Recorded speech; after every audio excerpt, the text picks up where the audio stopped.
Hello, welcome to the Selectmen's meeting for September 24th, 2013. I'd like to call the meeting to order. Could I get a roll call, please? Colin McNabb present. Bob Pamanin present. And Sue Licio present. I'd also like to make a notice that this meeting is being tape recorded. Thank you, Hartley. Chairman's additions or deletions, we have none. Review and approve meeting minutes from September 10th, 2013. How's that looking, Colin? Have no issues with it.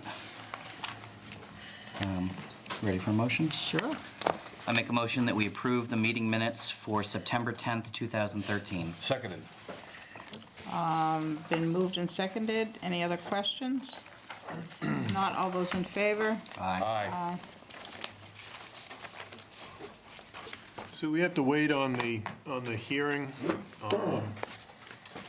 under 2.1, and we've notified people of the other times. So if you want to skip to 3-1. 3.1, we can blast through some of the other business. Let's see what we can do about that. Okay, 3.1, review and sign water department contracts for the following. 2013 four-wheel drive pickup truck with aluminum utility body in the amount of $31,714 from Liberty Chevrolet Incorporated, Wakefield, Mass. And radio frequency meter reading transmitter installation project, in the amount of $79,500 from East National Water, Palmer, Mass. Andy? The water department, Paul, is here to answer any questions, but bid packages were sent out, and all the procurement requirements were satisfied. Town council has reviewed the procurement in advance and the contract, and low bidder is recommended to the board in both cases. Do you want these separate? We should probably vote them separately, okay. Yes. Any questions? And you might want, there's a lot of contracts, a lot of pages to sign, so probably easier to vote to sign out of session. Okay. Okay.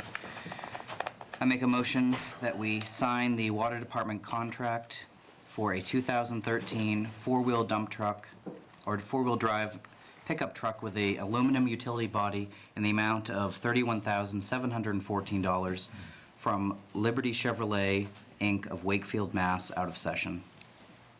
Seconded. Moved and seconded to sign those out of session. Any questions? If not, all those in favor? Aye. Aye. I make a motion that we sign the water department contract for the radio frequency meter reading transmitter installation project in the amount of $79,500 from East National Water in Palmer, Mass. Out of session. Seconded. Moved and seconded. Any other discussion? If not, all those in favor? Aye. Aye. 3.2, Paul, I'll get you the paperwork tomorrow. review mandatory referral from the planning board regarding a zoning bylaw amendment to impose a moratorium on medical marijuana dispensaries. We talked about this at our last meeting. The board voted to put this on the warrant for the special town meeting. It's a moratorium, but it is treated as a zoning amendment, so it requires a public hearing by the planning board. And then, so as part of that, this is just their normal routine that they go through for every hearing, a referral notice to town departments, boards, and committees. If the board would like to give any input to the planning board in their deliberations, this would be the opportunity. I'll also be at the hearing on the 21st to answer any questions that may come up. Did you guys have any questions? No, I don't know. I'm all set to, our thanks to the planning board going forward with that. You don't need a vote, do you? No. Thank you.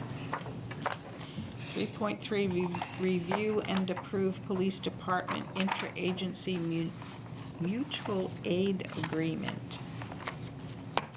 The chief is here in case there are any specific questions, but this is a mutual aid agreement that the Middlesex Chiefs Association has put together and put forth,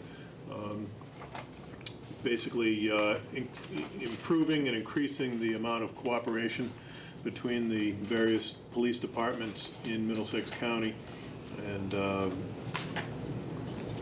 smoothing out some of the processes for departments to help one another.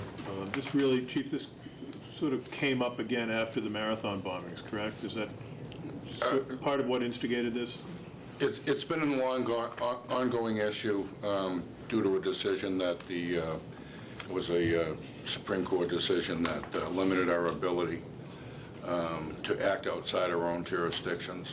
And this kind of brings us back pre that time, so we have legal authority outside our own jurisdictions while on duty.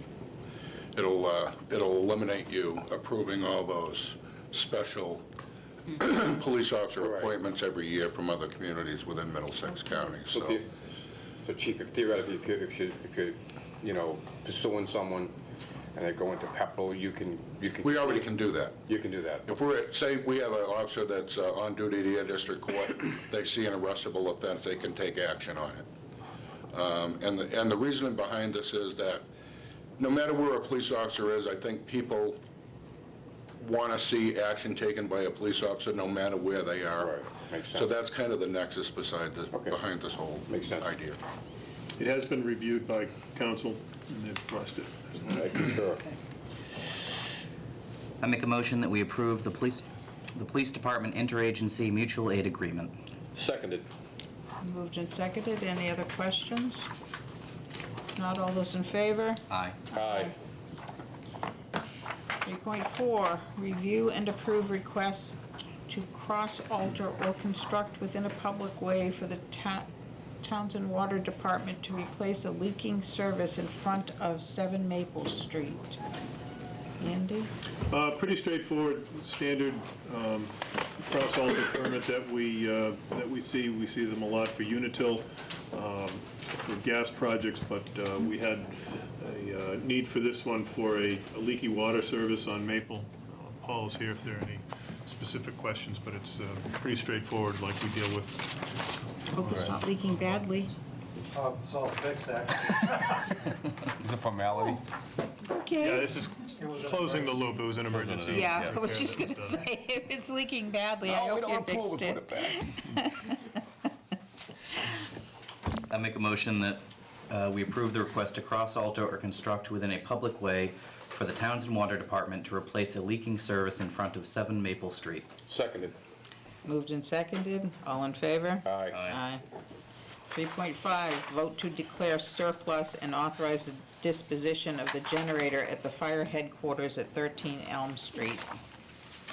Pretty straightforward. We replaced the generator at the police headquarters building, and now the old generator, which works but is it's not as reliable as we needed it to be.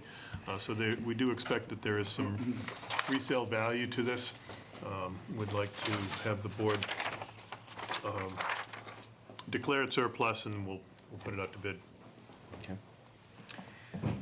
I make a motion that we declare surplus and authorize the disposition of the generator at the fire headquarters at 13 Elm Street. Seconded. Moved and seconded. Any other questions? All those in favor? Aye. Aye. Vote to establish a charter committee. Approve the committee's mission and post for members. We spoke about this a couple of weeks ago as well. This is a follow-up to the work that the Charter Review Committee did and reported to the board back in the spring prior to town meeting. They had identified a number of grammatical and sort of non-substantive changes. And identified a number of substantive areas that needed to be looked at. This would take that review to the next level, a formal charter committee that would have the authority to look at pretty much the entire charter. I mentioned last week, the last meeting, there were a couple of areas that they can't go, they can't look at, they can't recommend to town meeting that we go to. For instance, a representative town meeting, or that we change my position to a town manager, but they're pretty free to review all of the other portions of the structure of the town and make recommendations. And we didn't talk about how many, We didn't. The board asked me to put something together. I've put together what's in the memo in front of you with a 7-member committee appointed by the Board of Selectmen. The other question that's sort of hanging out there is, do we want to put a time limit to it? That's, there's benefits and drawbacks of that. You don't want them to rush the work, but you don't want them to take 5 years to do the review either. So I think, a year to a year and a half is probably a reasonable time for the process to run its course. When you have an elected charter commission, they have a year and a half to conduct their work, and that would seem to be sufficient time. is a member of this board typically on that? It would not be unusual for a member of the board to be on it, but the board is, as I've drafted this memo for the board's consideration, the board would be free to appoint whoever they would like. Okay. So this is to be able to just post for it? Correct. And if you want to, chew on it, think about it over a couple of weeks, you can do that as well. Or if you want to think about, if you want to put a time limit to it as well. I think we should put a time limit to it, it's just a question of what's appropriate. I mean, I don't, Yeah, I think it would be reasonable, if we move forward quickly, I think it would be reasonable to say that there should be recommendations presented in time to put on the May 2015 town meeting, annual town meeting. That makes sense. Does that make sense to you? It does. Seems no that we issues. have consensus. Would you like a motion? Please. 7-member? I think that's what we talked about, 7 members. That's what the memo Yeah. said. I don't think we had formally voted on, but it was kind of, I think that's what we talked about, yeah, right? 7-member. Do you want the time frame in the motion? That would be nice. That way people, when we're posting for it, I think it's important to let folks know that the time is limited. We're not asking for a lifetime membership. What do we do in the case where we, just say Just for for simple us. discussion, we get only 6 names or 4 names, or we don't get the, that could happen. It could, and I think you address that as it comes up. I think if you have 6, you might say, well, let's go forward with 6, and hopefully we can get another member Right, as because time goes on. Obviously, we theoretically want an odd number, so Right. there won't be. If you end up with 3 or 4, then maybe you say, okay, we've got to keep it open, extend the How about we do period, this? or, How about this? How about a minimum of 5? Well, I think Is you need to set the membership of the committee. No, I said it at 7, but I'm saying Okay. if we only, For a quorum? for, I think you do that as time goes on. If you run into a problem where you don't have 7 people interested, hopefully we'll have the problem of having right, to too many choose people. Yeah. who to appoint. Hopefully. It's an important committee. It is. And as we've seen with the charter that's been in place for, since 1999, it's been guiding us for 14 years. Yep. Colin? I make a motion that we establish a charter committee and post for members with a time frame of recommendations in time for the May 2015 annual town meeting. 7 members. 7 members. No, that's what we're going to just second it.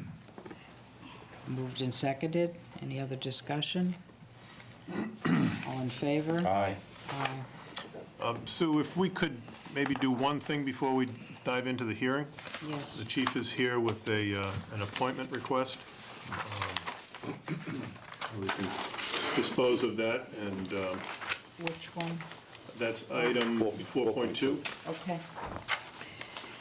4.2, vote to appoint Brent Davis as a full-time police officer beginning September 24th, 2013 through June 30th, 2014, subject to physical, psychological exams, probationary period, and completion of police academy training.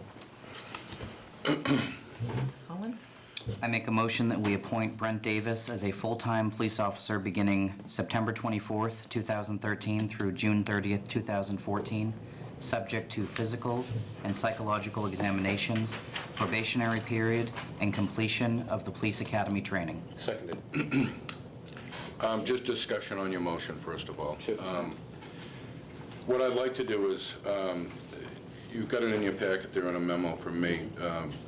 What I'm suggesting here is that Brent be appointed as a recruit officer officially as of today through June 30, 2013.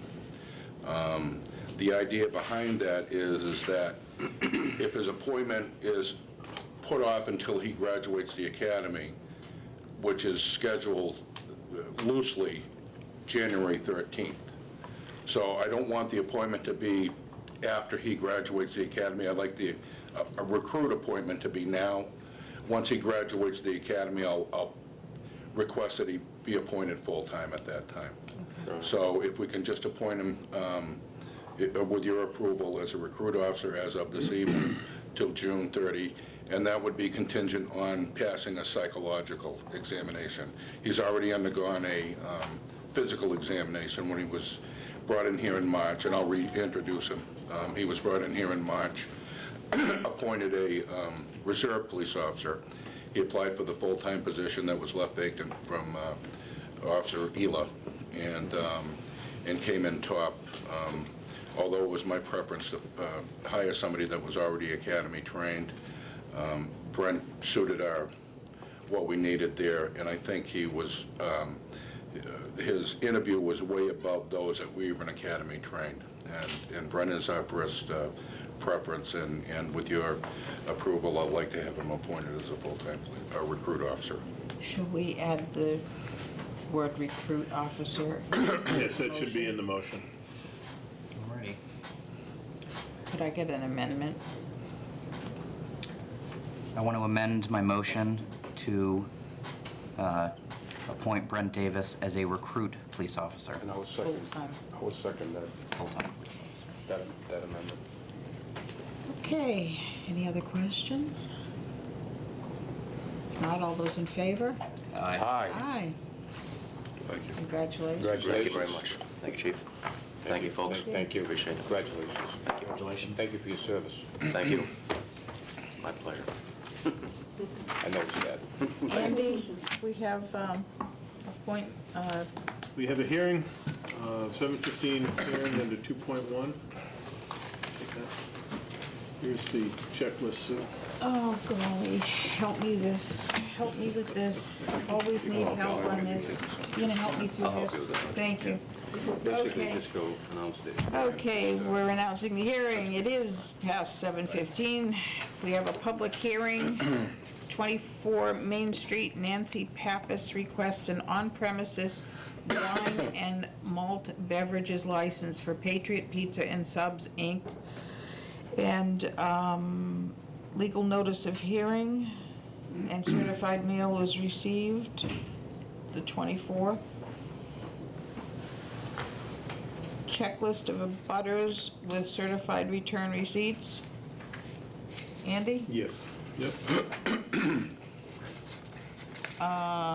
Churches, synagogues, and school notification within 500 feet, so that would be the high school. Correct. $200 check received. Review materials submitted. It appears they've all been submitted. It looks like we're skipping number 7. Question, Andy, do we normally have a sign-up sheet? We do, it's not a requirement. We often do, but it's not a requirement. We can send one around if you'd like. Okay. So this is a hearing for a wine and malt beverage license. Do we have anybody that would like to speak on it, Andy? I believe we do. Could I speak first, perhaps? Thomas Gustafson, attorney representing petitioners. Nancy and Chris Pappas. They are the owners of Patriot Pizza and Subs Inc. and are residents of Townsend. They are having constructed a new facility, a restaurant, casual fast food restaurant at 24 Main Street, which is directly across from the high school. Bill Schultz is the general contractor. And what they would like to do is to add beer and wine to their menu for on-site eat-in consumption only.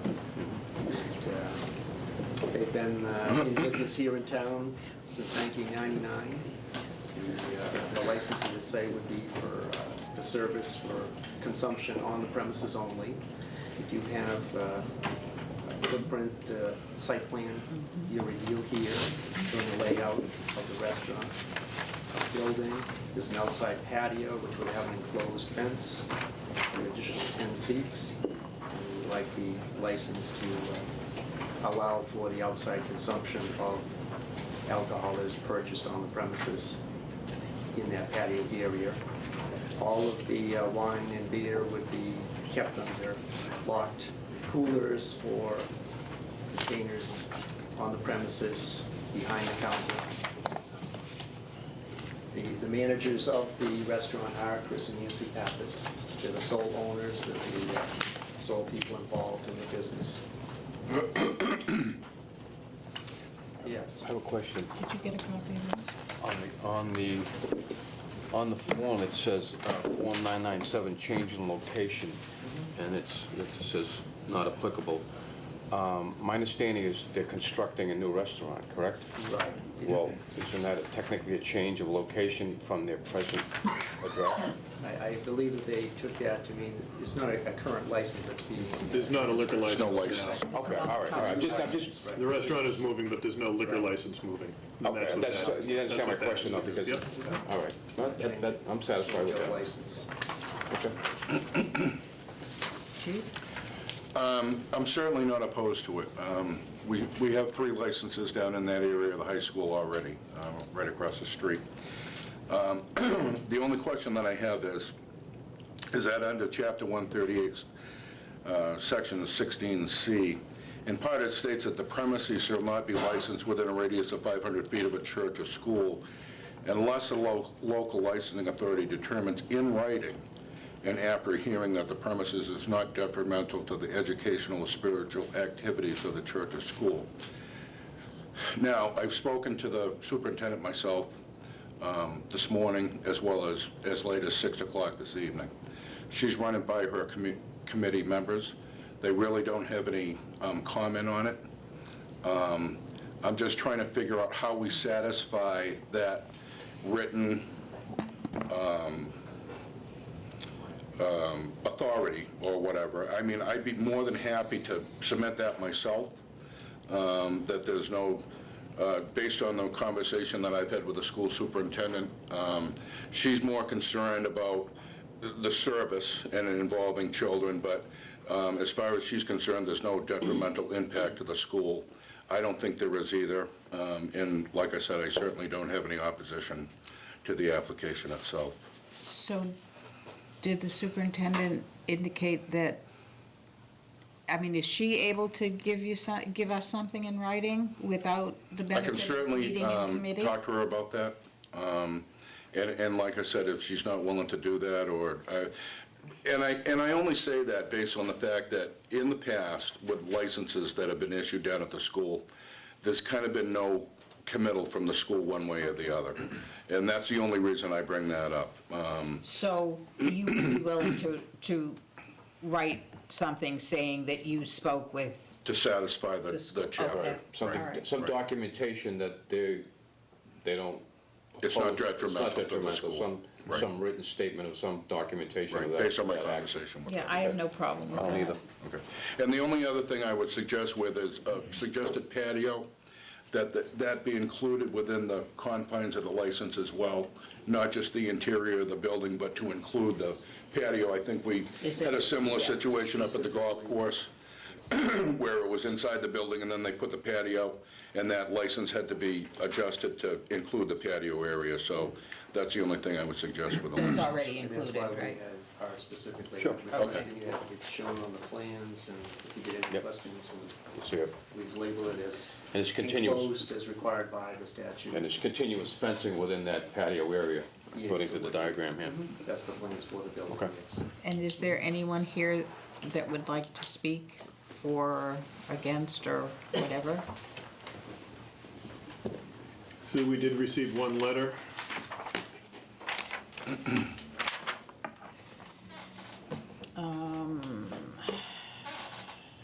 Dear board members, we've known Chris and Nancy Pappas for many years and are neighbors of their current Patriot Pizza store here in the harbor. As such, we have come to regard them as good and responsible business owners in all they do at this location. We congratulate them on the success of products and hard work that has enabled them to move forward with this latest endeavor.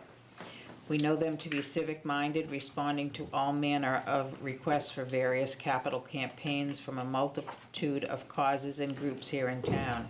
It is our opinion that issuing a wine and malt restaurant liquor license would be fitting and proper for their new store at 24 Main Street. And this is signed Michelle R. and Niles S. Bustler. Very nice. Andy? Anyone else? I have one question. Yes. Is the egress gate on the patio, is that just for emergencies? Or is that gonna be regularly used? Yes, no, for emergency. Okay. You'd enter in and out of the store. There has to be, I think the conditions say there has to be some sort of egress Right. out of it, so. The statute, right, requires it. Okay. But it's not gonna be used regularly? No. Okay. There won't be an outside latch on, inside. There are a couple of other things, if I may. One is, I just want to mention that anyone serving, because they are allowed to serve 18 years or older, but they would all be required to have the TIPS alcohol training and certification.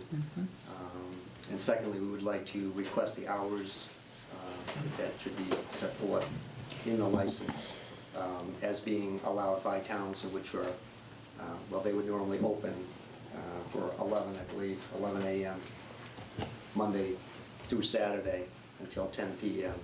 and noon until 10 p.m. on Sunday, which are within the hours, I believe, under the Townsend guidelines.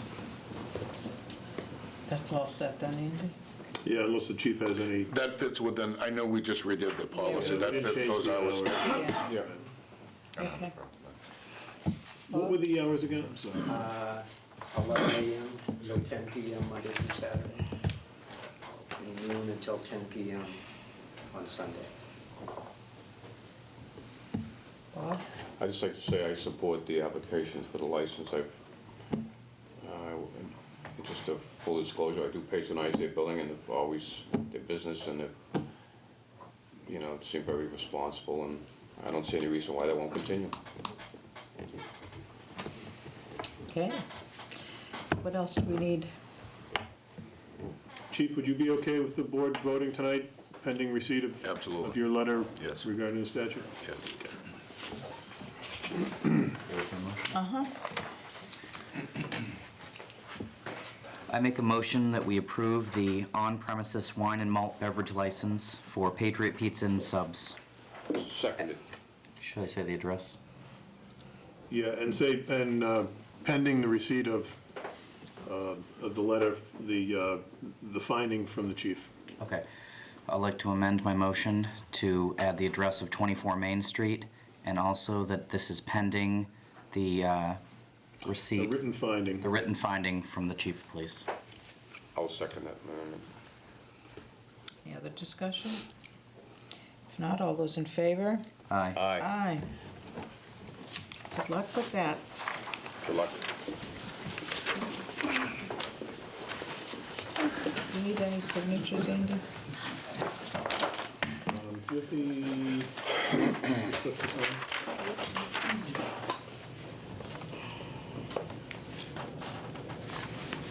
close the hearing, right? There's only one place? So we're closing the hearing at 7:30. Is that Andy? All set. 2.2, Town Properties Committee to discuss the Hart Library and Town Hall Annex at 276 and 274 Main Street respectively. Who's talking? My name is Alice Struthers. I'm a member of the Properties Committee. Are you familiar with the letter that we sent? We've received I am. it. Basically, it stated that, or reminded the board that the library, the old, so-called old library building, the Hart Memorial Building, has been empty for 4 years. That it is deteriorating. The paint and plaster are showing the effects of dampness and neglect. And the committee recommends that the selectmen make a decision whether to keep the building or to sell the building, one or the other, and go forward with that decision. Some suggestions at the end of the letter are that the board communicate with other town boards, setting a deadline for removal of the remaining furniture that's there, and then set a date for the last chance removal of, because that seemed to be a stumbling block before, saying that there are things there that could be used by other committees, but they're still there. Things are still there. And recommended we set a date for an auction of the remaining items, and then inventory the repairs that need to be made, and schedule that work so the building could come back into use. That is, if you vote to keep the building and not dispose of it. This is interesting, because we haven't really talked about the idea of a disposal of it. I mean, we had an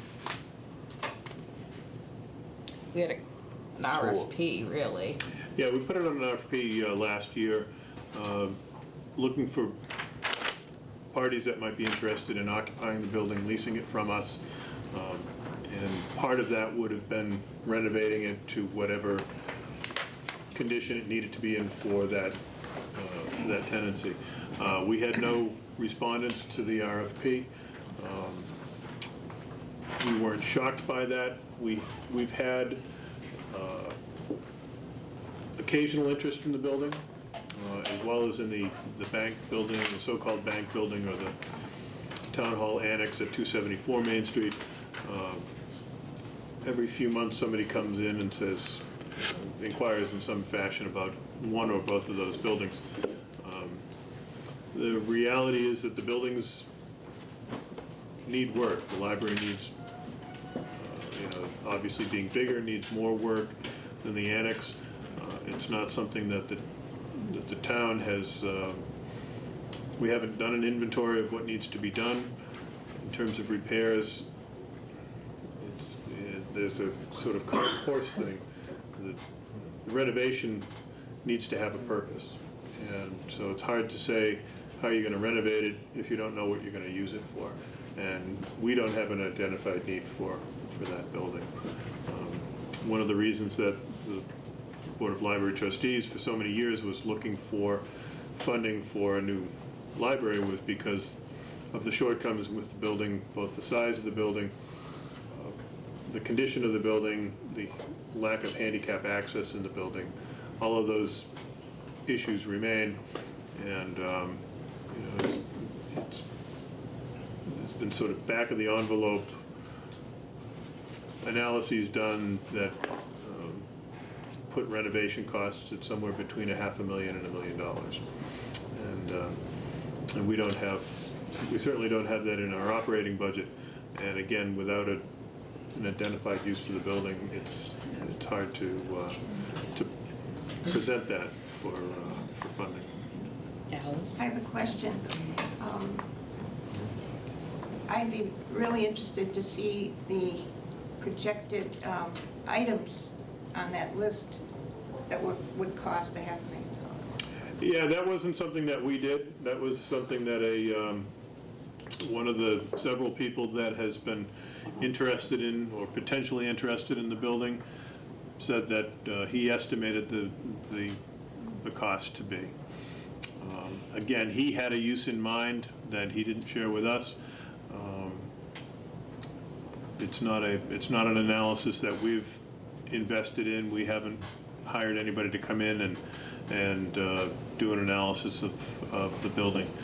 I understand that in the previous, with your previous Greg Barnes, in other words, Mhm. there was an analysis done at that time when he was here. Not that I'm aware Well, of. but- wasn't there, I mean, how did they come up with, they wanted a new library? I mean, part of wanting the new library had to do with the Space. old one was falling apart, and there were, It was a space issue, wasn't it? and it, well, it was a space issue, but it also was a maintenance issue. My concern is that the building, I don't think, and Rich is here, that building's not up to code for, It's lacking a lot of handicap accessibility issues. septic system. I think that was its biggest downfall at the time, was the accessibility to the building. As a town building. Correct. But even as a non-town building, if somebody were to put, let's say, a restaurant there, would you not need handicapped accessibility too? Yeah, because you'd be changing its use, once you change its use, it has to require the compliance. Well, where I'm coming from, where we're coming from, is that until a decision is made whether to keep the building, take care of the building, or sell the building, then all these details can't be satisfied, can't be attended to until the decision is made. By the way, if you would like to see this, this is a, it shows a facility down in Rockport in Gloucester that took a church, they took a church and made it into an arts. And who paid for it? They're a whole separate nonprofit organization that's taken on the project. And they're one of the state cultural areas that's being developed by the state. So, would you like This, to- I'm fine. This is,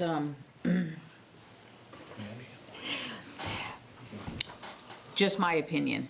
I love that old building, and I wish that someone would come in and say, I love this old building too, that has money. Okay? A lot of money. Because I don't have a lot of money, or I'd do something with it. I think there are a lot of uses for it, and all you need is some imagination.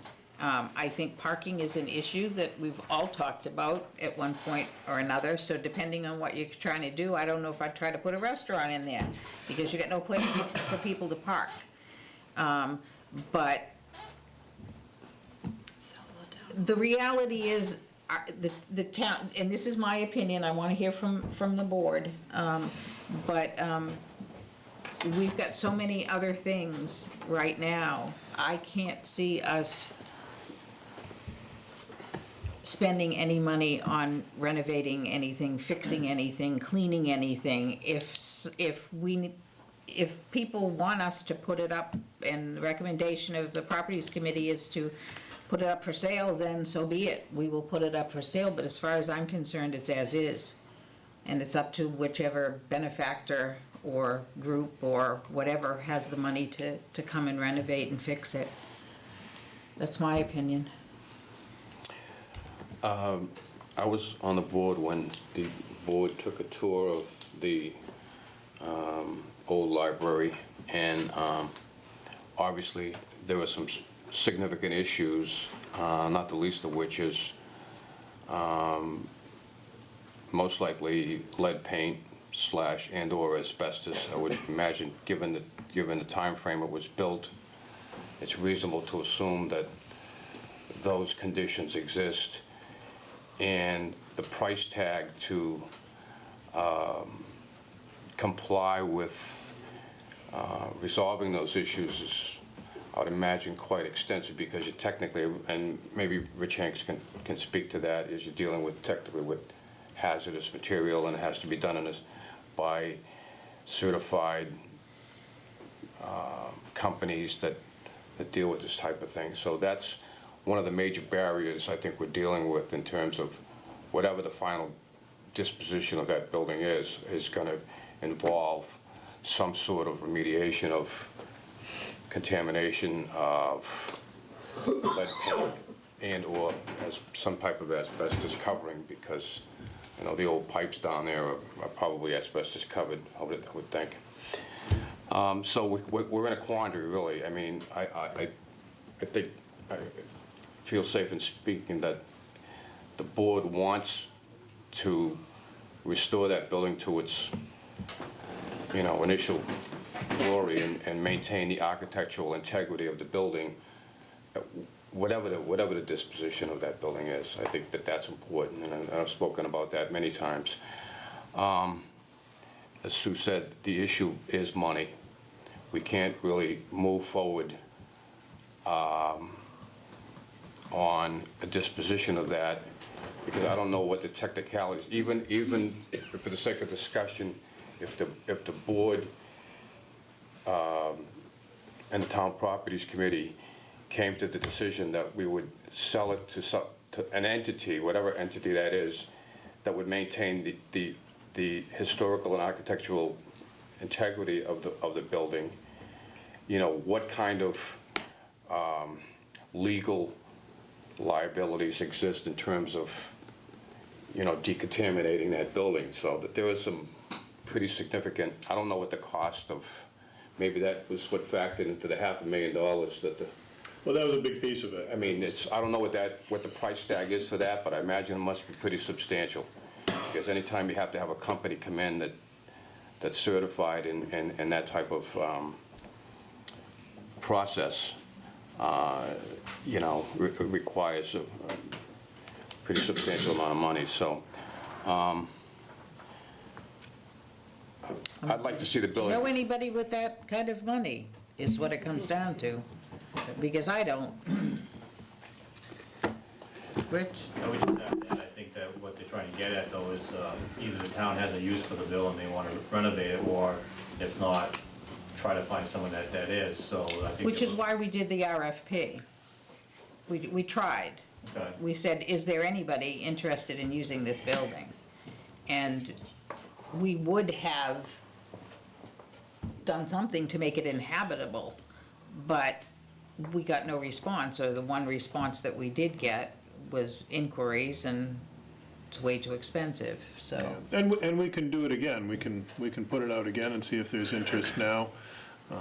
Things may have changed. The Yeah. change in the economy may embolden people to look at this now where they didn't look at it before. However the board would like to proceed. Jane? Jane Jackson. Hi. I don't understand what the quandary is. Who is responsible for selling town properties? The Board of Selectmen or the Property Committee? Board of Selectmen. Board of Selectmen. But town meeting would have to authorize it. I don't think town meeting has authorized us to sell it. I think that town meeting has authorized us to So the enter buck into a stops at lease. your table. It's A, let it sit there and rot and fall in, and then you spend $500,000 to haul away the bricks and asbestos, or put it up for sale. And people who can afford that obviously know all of the problems that they're going to buy. So, And just on that RFP, I know nothing about construction and renovations and all that, but I saw the RFP and like, who would? You know, the deal was to, you do all the fixing and if it doesn't work out, then the town gets a pack after the buyer has done, or the renovator has done all the fixing, so. I have it no was a little problem, bit- I have no problem with putting that on the warrant for the town meeting To sell it, to sell it.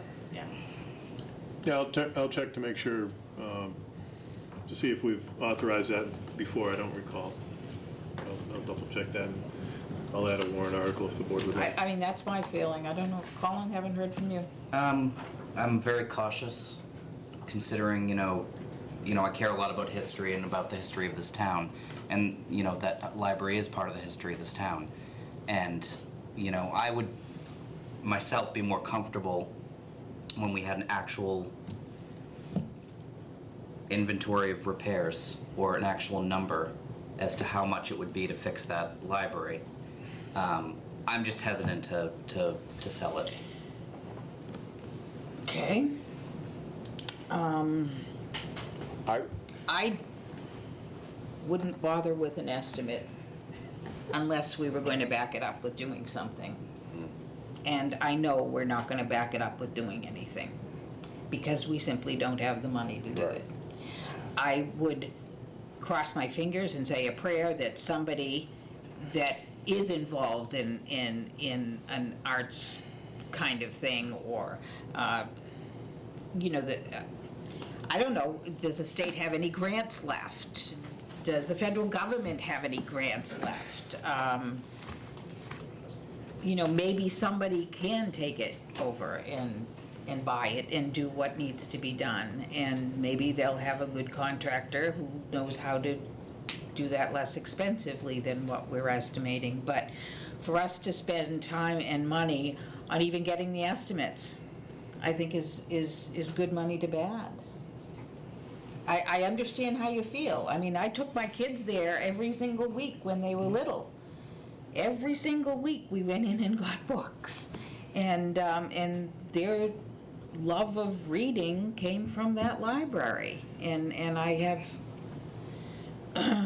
have one that, when she hears what I'm saying tonight, isn't going to be real pleased. But I'm sorry, we don't have the money. So, I can't go with that one, Colin. I can't. No, I Bob? understand.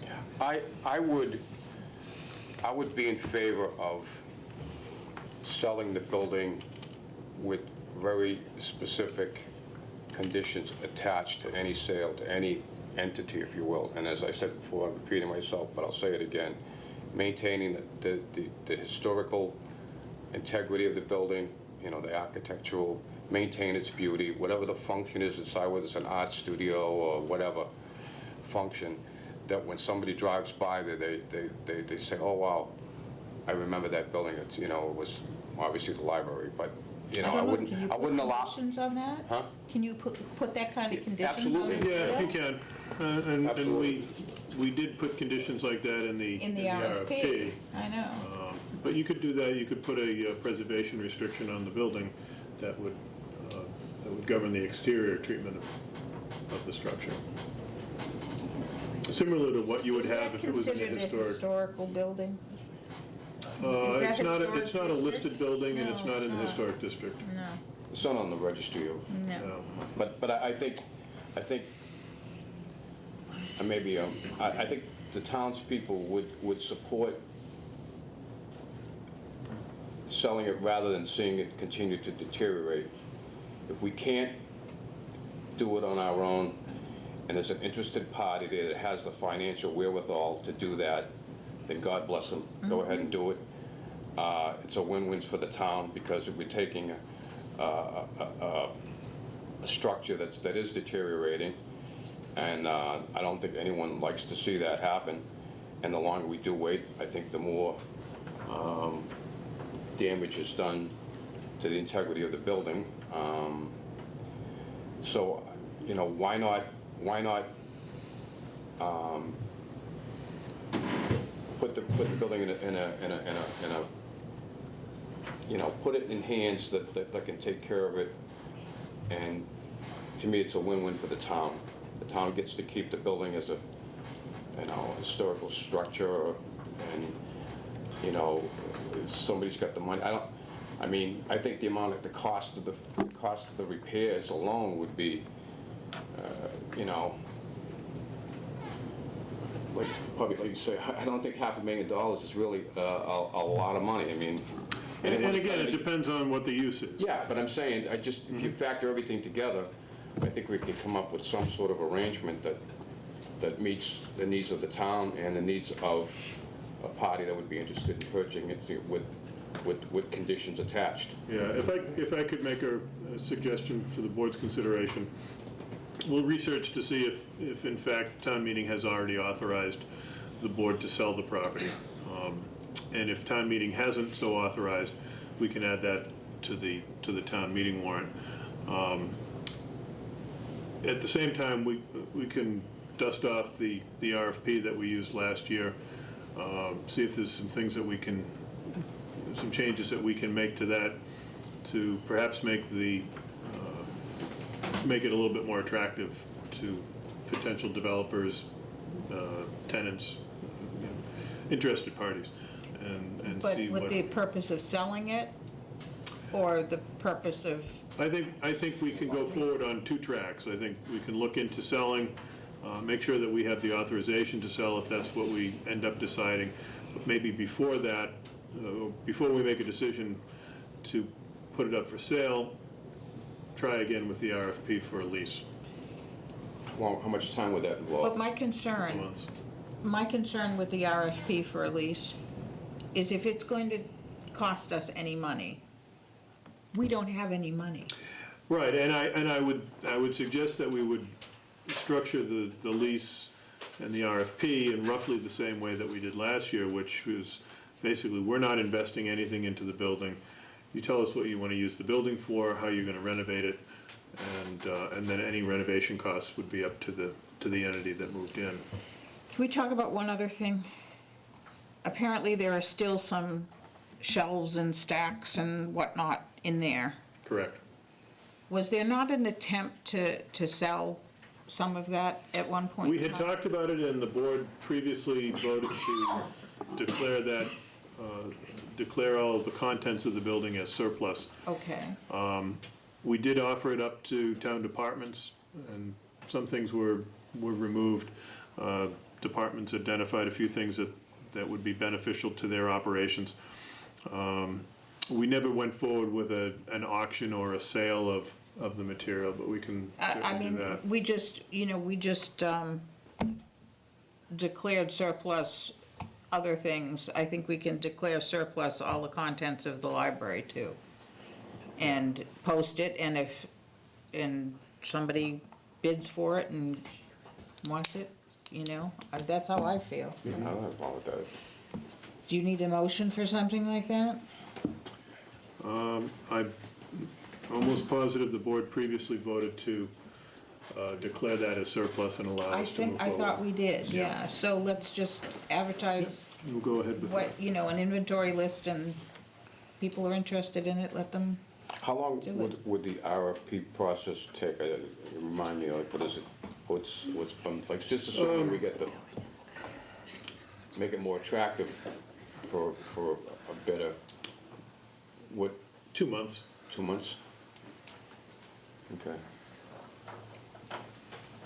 Take a little time to go through the RFP to see what changes need to be made or could be made to make it more attractive, advertise it, give people maybe a month to go through it and put together a business plan, renovation plan, and see what they can come up with. And the purpose for dusting off the RFP? The Well, intent? we could use what we used before. No, but the intent of Would be that. to lease. Would be for- I'm not interested in leasing it anymore. As far as I'm concerned, we need to say goodbye. if you want to put some stipulations on it, that'd be fine with me, but I think that's just postponing the inevitable anyway. I have to agree with you on that. I mean, if legal says that we can put some stipulations on a sale agreement to maintain something I'm that's almost historical. I'm 95, 99% sure that we could put restrictions that will maintain that, you know, the historical and architectural integrity, or value of the building. So I would be comfortable if the town clearly can't, if the lease is not attractive to, It hasn't potential- been up to It hasn't now. up to now, and so, you know, everyone's got a shot at buying it if that's what comes to pass. Yeah. And it's out there. Alice? Perhaps Tom could reassure on the subject of deed restrictions. Okay. I believe so. Good, thank you, Tom. Colin? Auctioning the items of the library, I personally have no problem with. I think that they could be of good use somewhere else in another historic setting. I am hesitant to support selling the property unless we try the RFP again and see if we can make it more attractive. I'm not opposed to that. I mean, I just think we need to, you know, 2-3 months, I think, certainly into next year, you know, the early part of next year, we need to make a decision about, you know, whether if we don't get any response, then we just can't, that's obviously not a viable option. So we'll act accordingly. So I'm not opposed to your, What are the financial ramifications of retaining ownership and doing a lease? Financial ramifications in terms of the town? Do our people need to spend time or money, if you will, if we retain ownership? Must be insured, right? Yeah, it would be insured, but, you know, beyond that,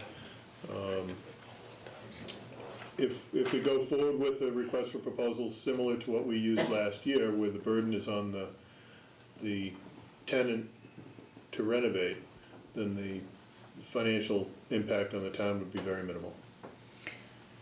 And what if they were interested in the building, but only if they could buy it? Again, we have to make sure that we have the authority to sell it. I guess what I'm saying is, can the RFP be done in such a way that people know they're being invited to negotiate that as well, that it's not closed?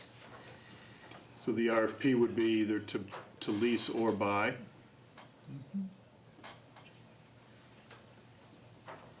I'll have to look into that. Because if people have looked at it before and said no, because they didn't want to put their money into a building that was owned by the town, I don't want them going away. If they have money, that they would say, you know what, I'm really interested in it, but I don't want to be putting all this money into it if you guys still own it. I think you're absolutely right about that. I Who's don't gonna- want to discourage people from showing their Yeah, interest, I is mean, what who's I'm gonna saying. put out, just, even if you said $300,000-$400,000 for, you know, what's the length of the lease? I mean, you know, they're not gonna, you know. If it's a long lease, it might be worth it. Well, I still Municipal think, governments I aren't still always the think- I best still think- landlords, so. I mean, the fact of the matter is, the building will never ever be used as a library again. That's just the reality of it. And so, once we digest that fact, I think we need to say, well, what's the most practical thing to do? and that is to find someone with the financial and technical resources to do the right thing. Can I suggest that we put this on for 2 weeks, and we'll do a Yes, little please. research in the meantime? Yes, please, Okay. all the different options, please. Because at this point, I'm still having trouble understanding why we would even think about the RFP if it didn't work before. But come back and let us know.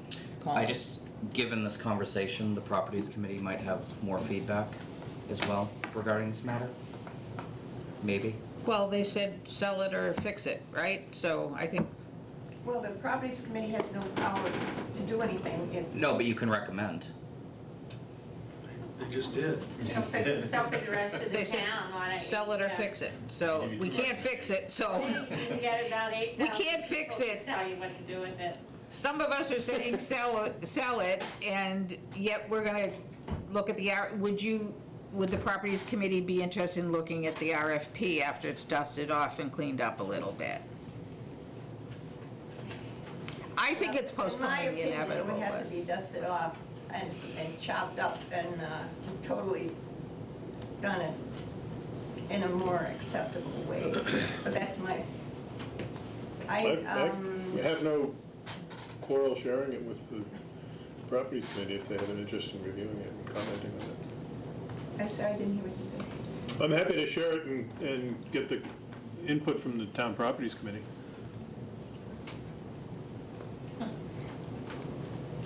Has the town ever done an appraisal on it?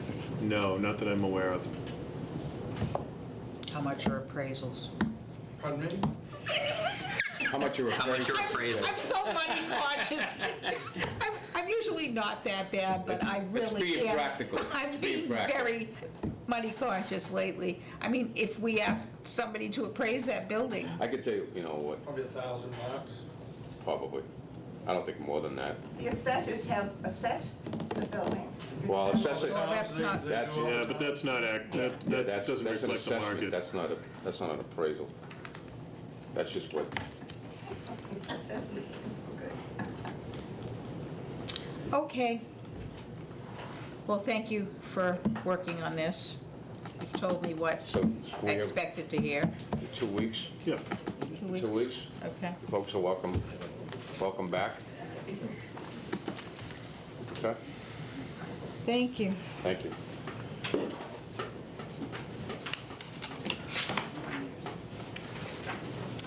And move on to 2.3, 7:30. Yeah, we're a little late.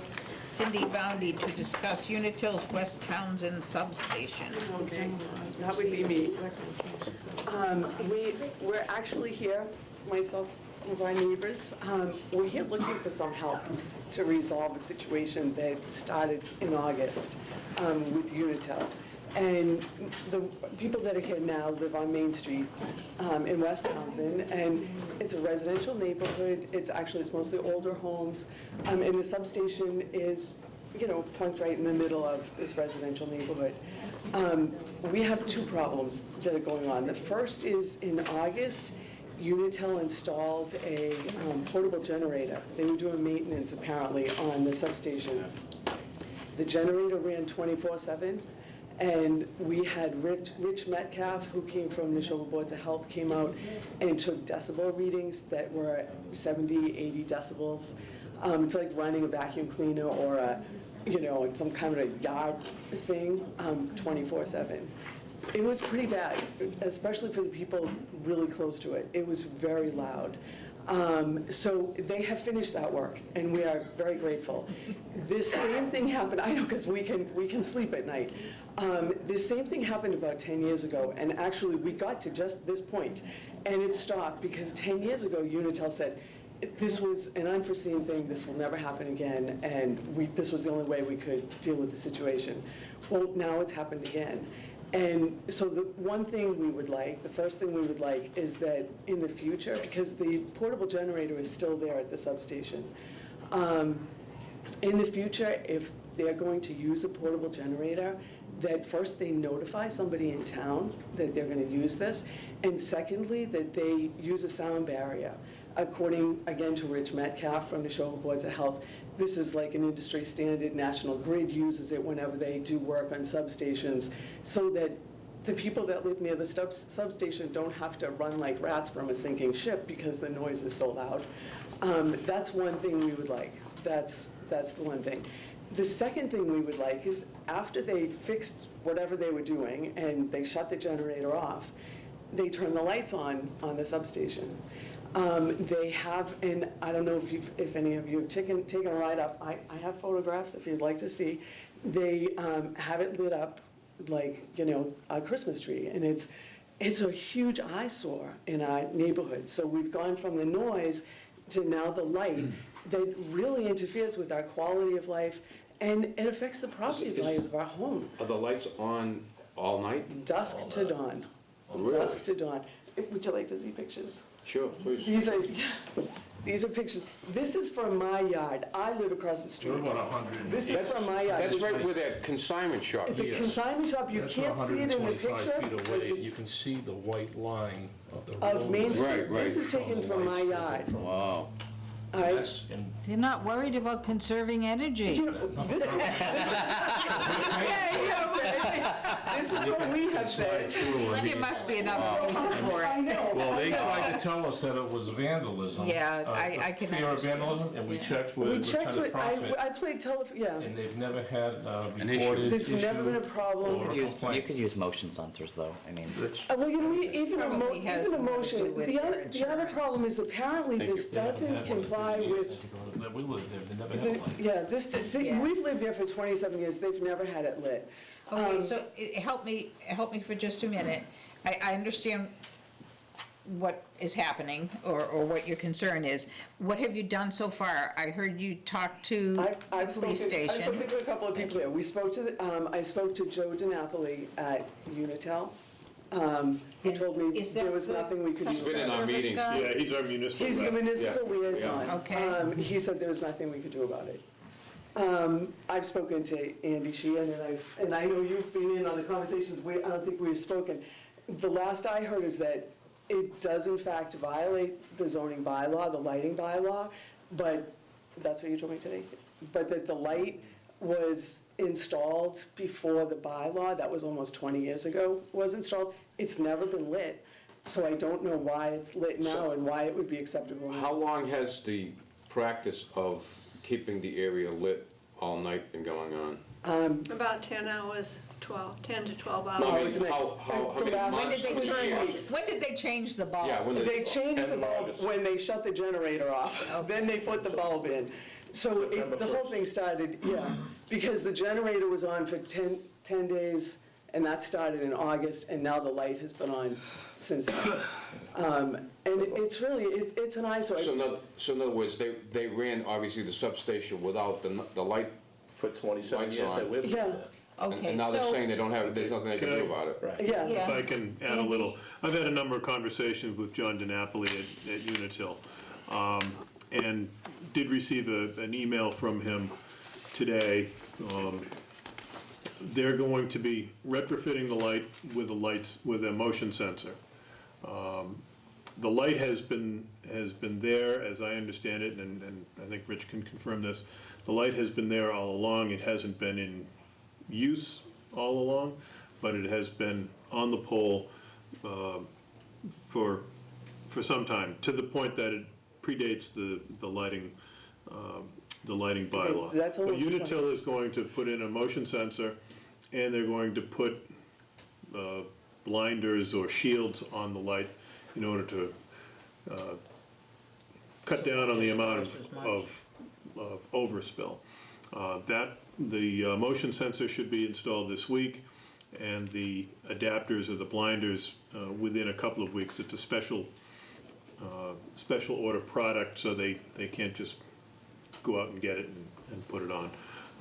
In terms of the vandalism, the Unitil never said that there was any vandalism at this substation. They've had three, according to John DiNapoli, they've had 3 incidents of vandalism at other substations within their service area.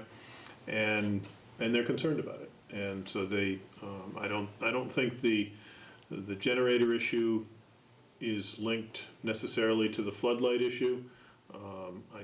As he explained it to me, they're putting the floodlights on at all their generators now, as a matter of course, because they're concerned. And there was a case I want to say it was in Danvers a year or so ago, where a couple of guys got electrocuted at a substation. Yeah, I thought it not must have to do Unitil, with but at the insurance. substation, and they were trying to steal copper. And Yep. so so that's what's driving them. I'm not here to defend Unitil, but that's they're trying to be cooperative. They've got $1 million or so worth of equipment there that they want to protect. That substation powers the west end of town.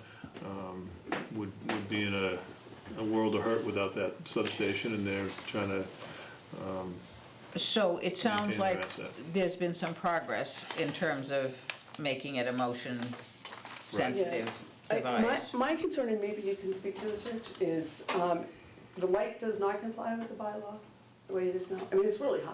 I know you have that 3 plus D divided by 3. Right, Right. you're correct, the light does not comply with our current bylaw. Yeah. Bylaw is So- that any light fixture that was in place before the bylaw can remain without restriction. Yeah, So that light meets that criteria. okay, unless it's replaced. I'm sure in almost 20 Right. years, they probably had to replace the bulbs or something. Well, it's not the right? bulb, it's just the fixture. If they Okay, replace the so fixture. I guess my concern is we're in a residential neighborhood. The houses are very close to the substation. Unitil has the money, why don't they at least do something that would comply with our bylaws and be more in It keeping sounds with like the if they put the character of the shields on. neighborhood, They- rather than have us lose value in our homes and the quality of our lives? Why don't we see how well the shields work? It's gonna take a couple weeks for them to get that part. And if the shield can cut down on the glare, it probably isn't gonna disperse as much. It'll be more central. But if it's also on a motion sensor, then that means it's gotta be activated by somebody being near there. Other than that, it shouldn't be on. They can't get in, it's in a cage place. I know, and It's locked. you know, Nobody can for get some of the people, these are the pictures from my house. I'm across the street.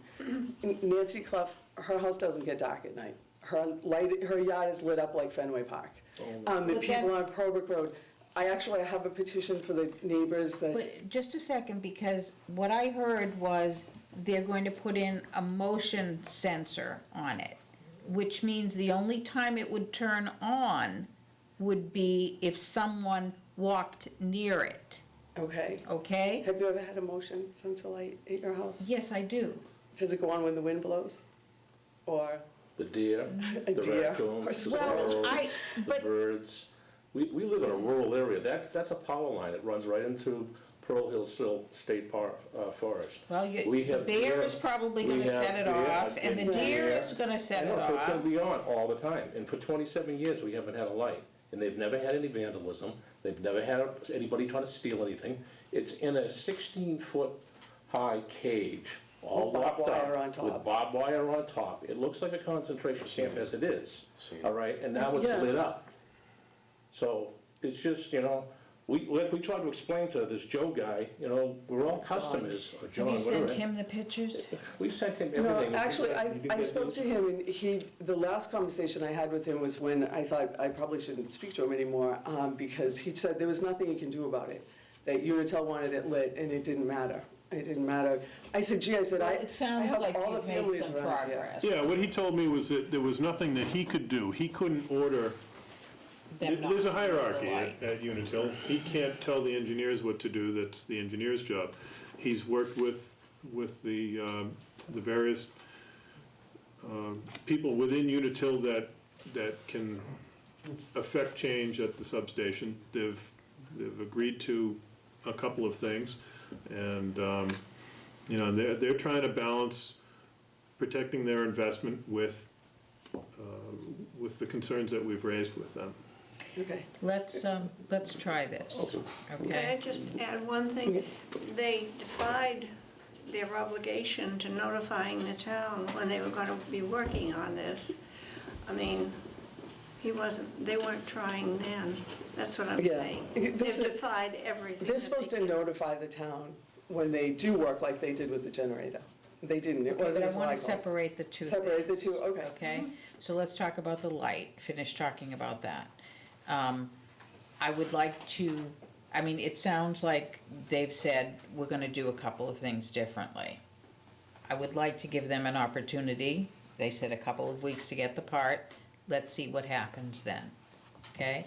Please let Andy know if that light sensor is going off every 5 minutes or whatever, okay? And that, again, we're gonna have to talk about it, and maybe they've got to adjust it or something too, okay? But they've done something in terms of responding, so I think it behooves us to say, all right, we'll give you the benefit of the doubt, let's see, because we asked for action, you got some action, okay? Now, in terms of the generator, what was the issue with the generator? They were doing maintenance on the substation, and so the substation needed to come offline. They needed to stop generating or running power through the substation. So they brought the generator in there to basically take the place of the substation while they did the work.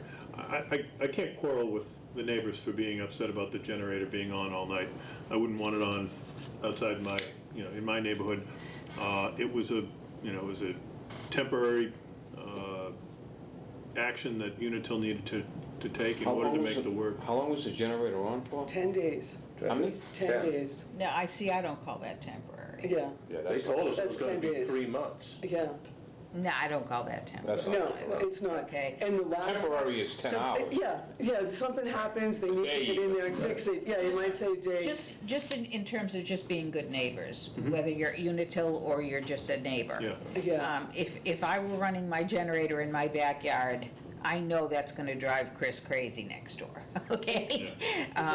There has to be a reason for it. You know what, Chris, our lights are out, plug in, you can join me, but other than that, there's just a common courtesy kind of thing. Right. This is where I'm going back 10 years ago when they did that. One of the engineers came to our house, introduced himself, and told us exactly what they were going to do. And it was right almost 10 years to the day, because I recorded it. And it was out of there in about 3 weeks, and they were very courteous about, they came and just updated us all the time. They really were. There was a So I don't much think we're different asking too attitude much on from that. Right, and Unitil. like I said, I Much different this time. can't bicker They with the didn't put neighbors the on that cover issue. over. Okay. yeah. So, Andy, could we ask you to just follow up with him on the generator part, on the notification, and if there is something they can do in terms of a sound barrier, were that to happen in the future? I also feel as though there should be some time limitation as to Unitil taking action. I understand they ordered the part, but this should not be an excuse to delay or whatever.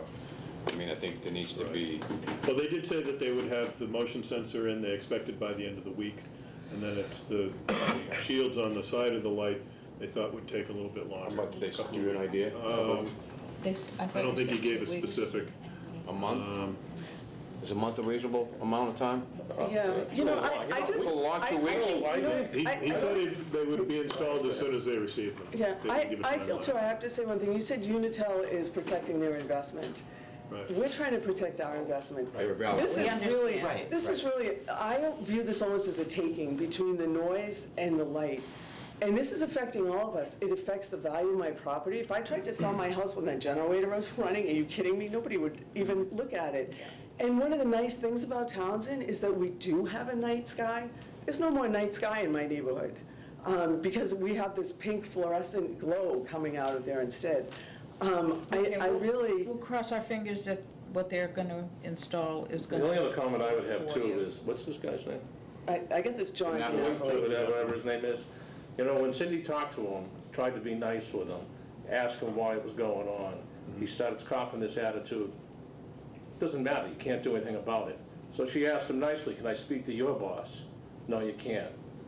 Can I talk to someone else other than you? No, you can't.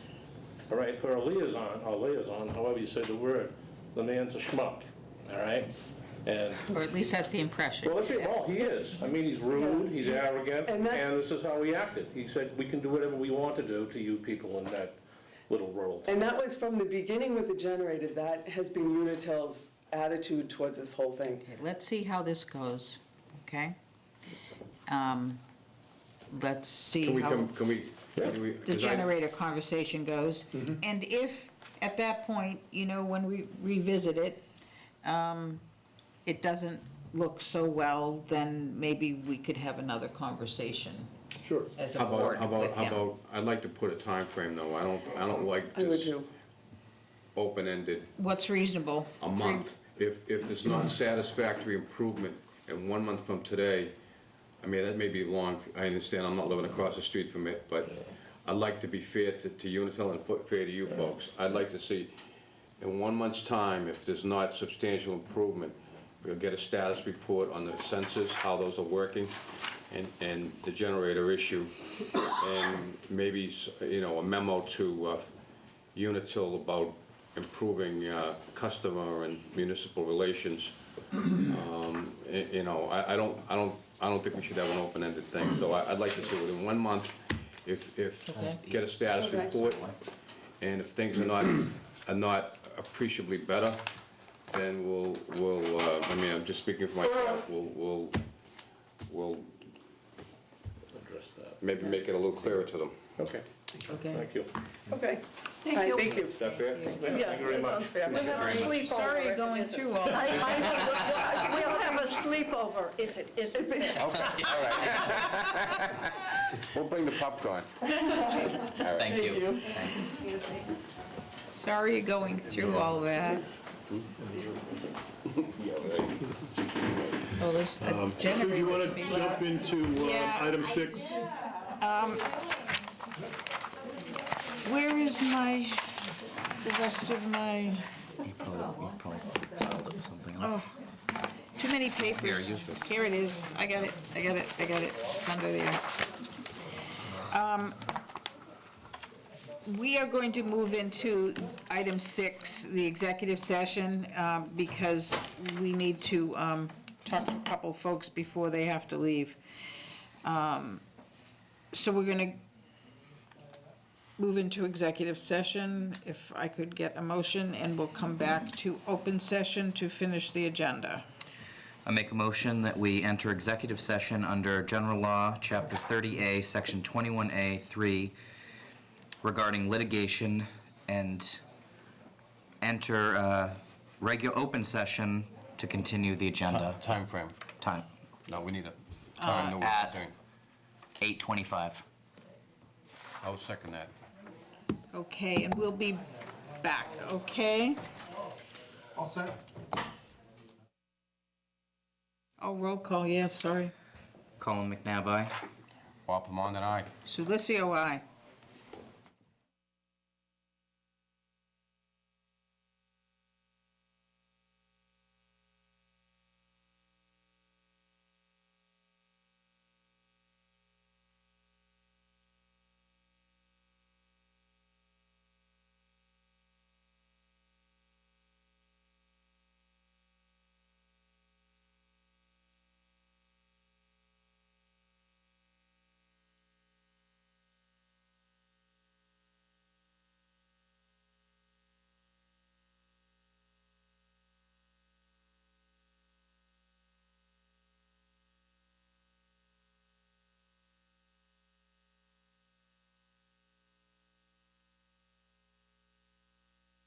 Okay, we're back. We're on 3.7. Review and approve Chapter 90 reimbursement request for reclamation, resurfacing, and drainage improvements on Wallace Hill Road. Work is complete. This is the final paperwork, project closeout for this project. As you noted, the work has been completed, and we're just finalizing the paperwork for the final reimbursement. You need a motion? Yes, please. I make a motion that we approve the Chapter 90 reimbursement request for reclamation, resurfacing, and drainage improvements on Wallace Hill Road. Seconded. Moved and seconded. Any other questions? Nope. Not all those in favor? Aye. Aye. 3.8, review and approve Chapter 90 request for repaving approximately 1.3 miles of Dudley Road. This is a new Chapter 90 request, sort of comes out of the meeting last week in which we talked about some of the roads that are most in need of repair. Ed identified 3 roads that he thought were in most need of repair, and I asked him to go out and look at them again and sort of rank them 1, 2, 3, and he determined that Dudley Road is the one that is in the worst condition and needs the most attention in the near term. So he's recommending Chapter 90 funding of $314,000 for repairs to 1.3 miles of Dudley Road. If it's approved, when is the work scheduled to be done? He's hoping to get it done this fall. Okay, motion, please? Make a motion that we approve the Chapter 90 request for repaving approximately 1.3 miles of Dudley Road. Seconded. Moved and seconded. Any other questions, discussion? If not, all those in favor? Aye. Aye. 3.9, discuss North Middlesex Regional High School project, including permit fees. Andy? In front of you, I have a spreadsheet survey that I did of some regional school projects in Eastern Mass, and showing what various communities did, the host communities, if you will, in terms of permit fees. Groton Dunstable, for their high school that was built a couple of years ago, there were no waivers of fees. The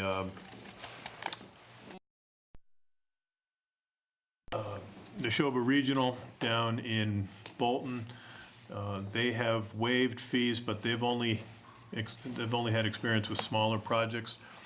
They, when I told them what the permits would be for our project, which is 800 to $1 million, they said, yeah, we didn't see anything like that. We're not sure what we would have done with permit fee of that size. Air Shirley waived the permit fees, but not the inspection fees. The way that the inspection fees or the permitting is done in Air is the inspectors get paid per inspection. There's a flat fee that they get. So if they were to waive that, they would not be able to pay their inspectors. So that's why they waived the permit fee, but not the inspection fee. Berlin-Boylston, the Tohoto Regional School District, they did not waive the fees. It was a $300,000 high school project. The town administrator told me that it might have been considered if they were talking $1 million in fees, but it was a smaller project. Gil Montague, I get this secondhand, so I don't know. I wasn't able to talk to anybody directly. Similar to what was done for Air Shirley, a partial waiver with fees charged for inspections. Concord Carlisle was kind of the hardest to follow, but I spoke both with the town manager and with the building commissioner. They put money aside. Concord typically waives fees for municipal projects, including schools. Carlisle does not give any waivers for any permit fees for town projects or school projects. They didn't address the issue at this time, at this point in their project, so it was a sort of a last-minute thing. What they did was they budgeted $100,000 for permit fees, that money to be paid to the town if there was money left over at the end of the project. So it was sort of a contingency line item that they had. The inspector, building commissioner, told me he'd be surprised if any of that actually goes back in or gets reimbursed. And then I had Rich Hanks put together an estimate of what he thought the permit fees would be in his department for building inspections, plumbing inspections, gas inspections, and wiring inspections. And the total comes out to a little over $351,000 that he estimates the cost to be. In terms of man-hours. Correct. And that covers plan review, because you don't just go out and look at the building as it's going up. You have to review the plans, make sure that what's proposed meets code, and then you have to do the field work and make sure that what's actually being built is according to code. And what this does not include are other fees like the planning board site plan review, if there's a wetlands application, any applications to the Board of Health or to DEP for subsurface sewage disposal, things like that. Does DEP waive fees? I don't believe they waive fees for public projects. Because today we had a brief meeting for traffic down at the high school, and the state was there, the highway. Yeah, Mass DOT. Yeah, DOT, and we were talking about potentially a light of some sort down there, not a light, but a pedestrian kind of thing. And they said that if it was requested from the town, that they would waive the fees, so. Yeah, and I think that's fairly common for Mass Highway, Mass DOT now. They do the work anyways. You're required to go through them. They have to approve it, and they've been typically cooperative in terms of fees and things like that. So there would certainly be a cost on Townsend. As the host community, we would bear the burden of the inspections, and so it is difficult to to forego that revenue. Well, it's difficult to forego all of the revenue, but if the permit fees are estimated to be $800,000 to $1 million, right? But our cost, actually, what it's going to cost us to support it is more like $350,000. Right, and That's again, a little bit of a difference. Yeah, and that doesn't, and again, the estimate that the architects give is 10% of the construction cost, and the construction estimate at this point is very rough. But I think it is certainly reasonable. Well, that's what they're working on right now, which is why they need this. Yeah. And so I think it's reasonable to offer a partial waiver of the fees. What percentage Well, would you suggest? Or what's been,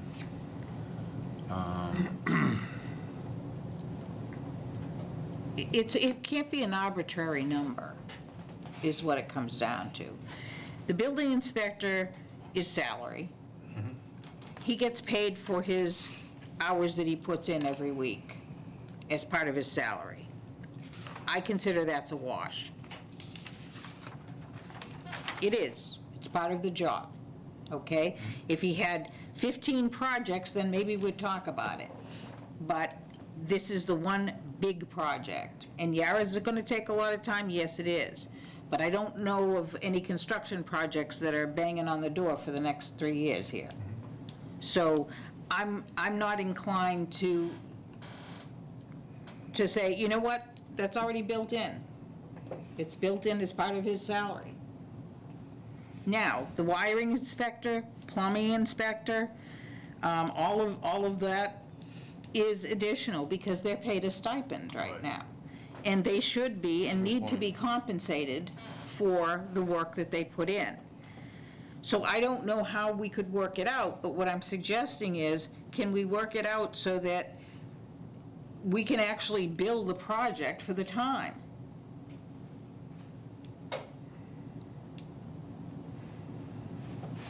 I mean, using this for an estimate, and this is top estimate because it includes the building inspector, Right.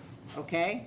But using this as an estimate, say, we need you to put aside this amount of money. This is our estimate right now of internally what it would cost now, like I said, aside from the building inspector. And how can we do it so that we can build the project? Because basically what we're doing is just billing the project in order to pay these people who are doing the job.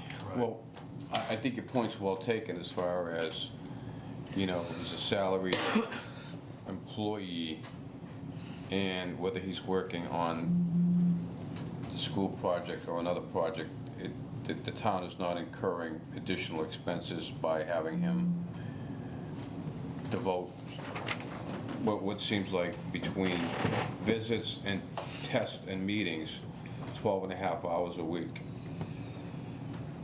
for the length of the project. So I agree with you on that point. However, the stipend, and I think that's the real issue, is they're not, again, as you correctly point out, they're not salaried, but receive a stipend, so. Yeah, but what I'm suggesting for this is they get their stipend, that covers the regular work that they would have to do without this project. That's what we pay them for typically. But All aren't they right? paid on the basis of how much, like, say, for instance. They get a do- flat stipend, whether Yeah, they they do get a one flat inspection fee. or they do 1,000. We pay them the same Okay, then all amount right, every then year, that's a- okay? that's a- all So right. that's not gonna change. What would change is if they have hours that they need to bill for this project, it would be incremental. But just say, we'll just take one electrical inspector, okay? His stipend is for how many hours? However many that is needed. Could be nothing this week, it could be 15 hours next week. So he or she is not paid, say, for instance. It's not by that's 10 job. inspections, and I'm just throwing, if he does 10, he or she does. We don't structure our permitting fees So that all way. of these, the same thing applies to all the other, Gas, wiring, plumbing. all of those? Yeah. Okay. And again, you do have some other fees, and I don't know what the septic fees are going to be. I think if, the architects should have a good handle on what that is. I think if you want to, I think you will end up taking an arbitrary number, because we don't know exactly what it's going to take. But if you want to set a number for just inspectional services, call it that, for budgeting purposes, and then tell the architects, you know, in addition to this, you got to build in, you got to factor in any DEP permits for wastewater, any wetlands permits, the planning board fees, you know, whatever other kind of fees that they're going to have to incur, because this is just for budgeting purposes for the architects. You know, if we set aside, if we just said 351,000, if it comes back less than that, then that just comes off the cost of the project. If it comes in more than that, it comes out of contingency. There'll be a construction contingency that would cover that. So I guess the real issue is to try to determine what are the costs over and above what we're already Right. factoring for stipends and/or salary. And that's correct? my thought in looking at this. Right? So how do we determine accurately what those above and beyond costs are? Well, this is the estimate of That's it. what, That's that's what the this No, I mean, is. but, This is the best we can do. This is the project. no, what I'm saying though is, okay, as you correctly point out, the building inspector, you have plan review, 150 hours, and you have a cost of $67.50. Okay, so say we wipe that out and all the other, What I'm cost. suggesting though, Bob, is I'm not expecting additional money to be billed from the building inspector, okay? right, I'm not expecting that. Right. But I'm looking at this total of 350, and I'm saying, I know that includes the 23,000 up there, right, okay? right, That's fine. right, Because this is an estimate of all of these, the other folks who get their stipend for the regular work that they do. right. The difference between us and other communities like Concord Carlisle, they have full-time people who do these jobs. So they're all salaried positions, Right. if you will. It's easier to fact. It's much. And for many of them, they have two people or more than one person doing the job so they can share it. Exactly. Right. So if there's a lot of projects, I mean, it's okay. They have the staff to do it. Right. Ours is a stipend staff. Right. Other than the building inspector. So, we need to be able to say to these folks, yeah, well, the stipend is for the regular work that you do outside of this project. But for this project, they need to be compensated for it. Okay. Okay? How do we, So, I'm looking at the 350 and I'm saying that's ballpark at this point. But at least it's a number that we could give them. Exactly, yeah. And then we'll have to figure out how we're actually going to what about work the, it. what about the, How what about the billing would happen or Okay. whatever. How about, there's 3-member towns. Townsend is, It all falls on no, Townsend. I understand that. What I'm saying though And is, it all gets rolled into the total cost. I understand that. What I'm saying though is, if Townsend, because it's the quote, not host community, well, it's the host community for where the school will be built.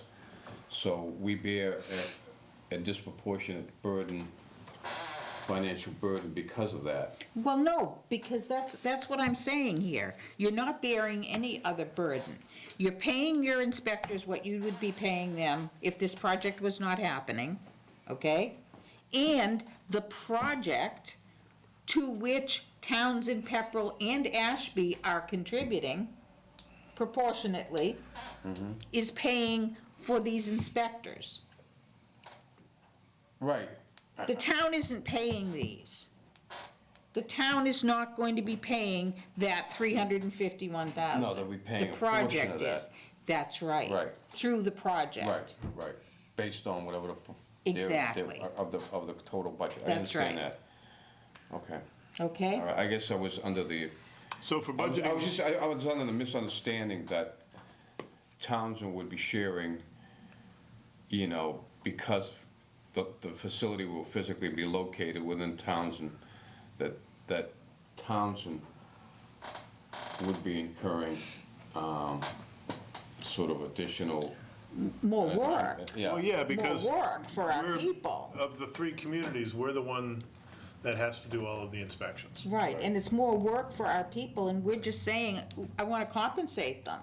But I don't want to try to make money on it. Right, I don't either. Because. We're taxing ourselves. You were taxing ourselves, I get that, I get that. I'm So just for- trying to be fair about it, that's Yeah, all. that's So right. Sue, is this, if you want to round it off to 350, is that a reasonable thing to present to the architects for budget planning purposes? I mean, I would think so. I think, I would personally, think so, with your other stipulations there, okay? So if you can put together, just a memo, attach this if you will, but with the caveat that, this is just it's a ballpark estimate. Yep. And also would want to know how would that work in terms of compensating these individuals for hours worked? Right, that'll be confusing separate, a little bit. that's a separate question. Exactly. and the How do you handle the internal bookkeeping? accounting, yeah. Right. Do you think this figure's conservative or too liberal or what? As far as the amount? I'm not really I mean, comfortable I saying mean, that it's one way or the other. it's just, I mean, I don't. I take Rich's, No, I believe him. take Rich's I'm just shocked professional- at how much it really, I didn't realize. well, you gotta remember, it's a 18-month project, Sue? Yeah. I think. It's It's a big project, 180,000 square feet? No, I don't remember 270,000 what square we're feet or at something. And now. they're talking, what, $80 million? 80 to 100, 80 We to 90. don't know yet. Minimum of 80, right? Well, We don't it's a know yet. ballpark now, so, but it's a big project. It's Right. a project that, you know, that we haven't seen in 50 years. Yeah, it's like, doing a mall Yeah, and, you're right. you know, Yeah. it requires a lot of inspections, ongoing kinds of things. Okay, I finished this, can you look at it? Yeah. I just want to be Okay. fair to, to us and. I mean, I feel good about it. Colin? No, I think if it covers our costs, I don't want to Yeah, make no. money on it, but I want our people to get paid through the project. you don't want it to cost us more than the other communities. And it's not fair to the stipend people to ask them to do more So, work and not If compensate this, them for it. is there any way of, just say for the sake of discussion, that, when it's all said and done, that it comes out to be, just say 50,000 less, it comes out to be 300,000 versus 350,000? Yep. So that just comes off the total cost of the project, and when we do our, it's, the project just comes in less. It'd be the same as if steel was cheaper Right, than it was right, estimated to be. right.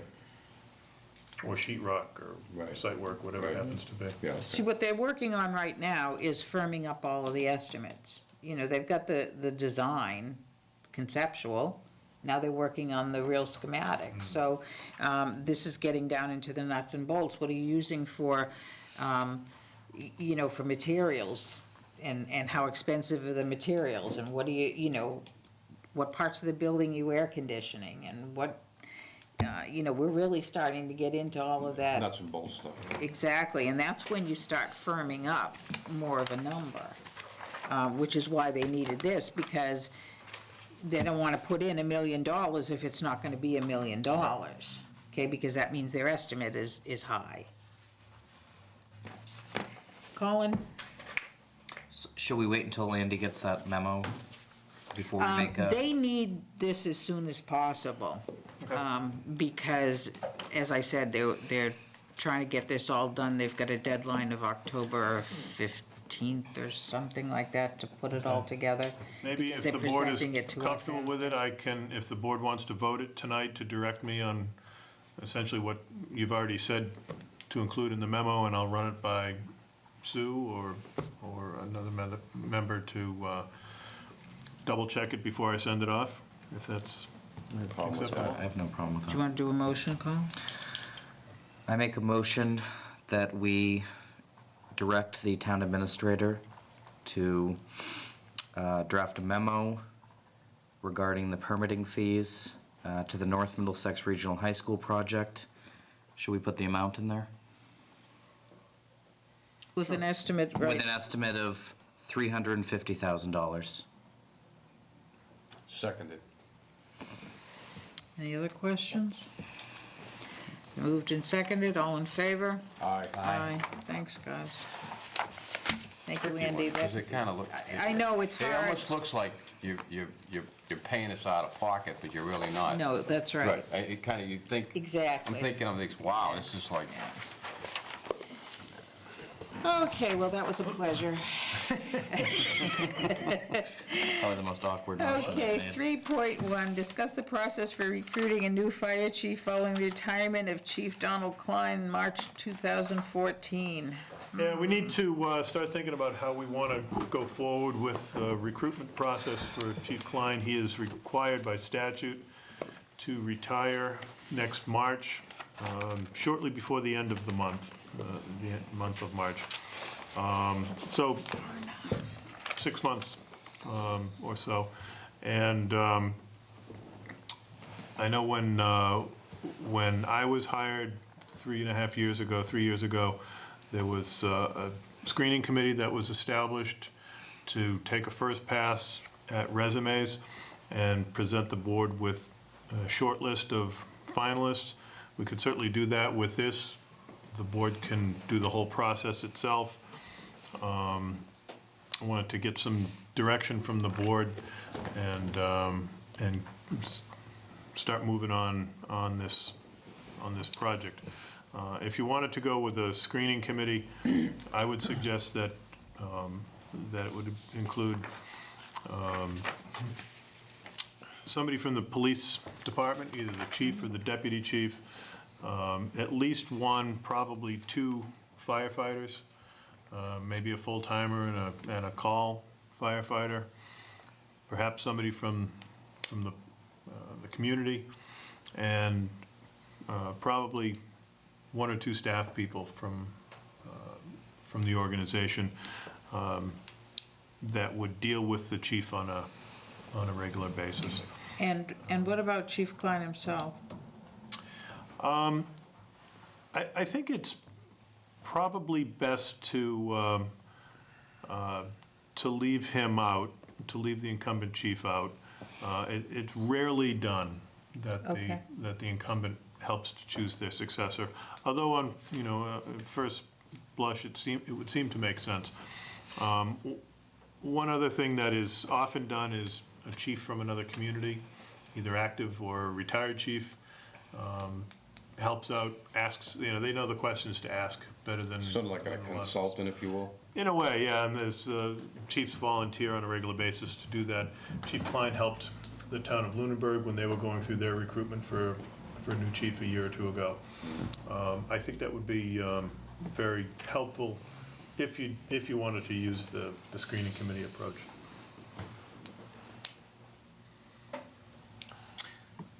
What are the other options? May I ask a question?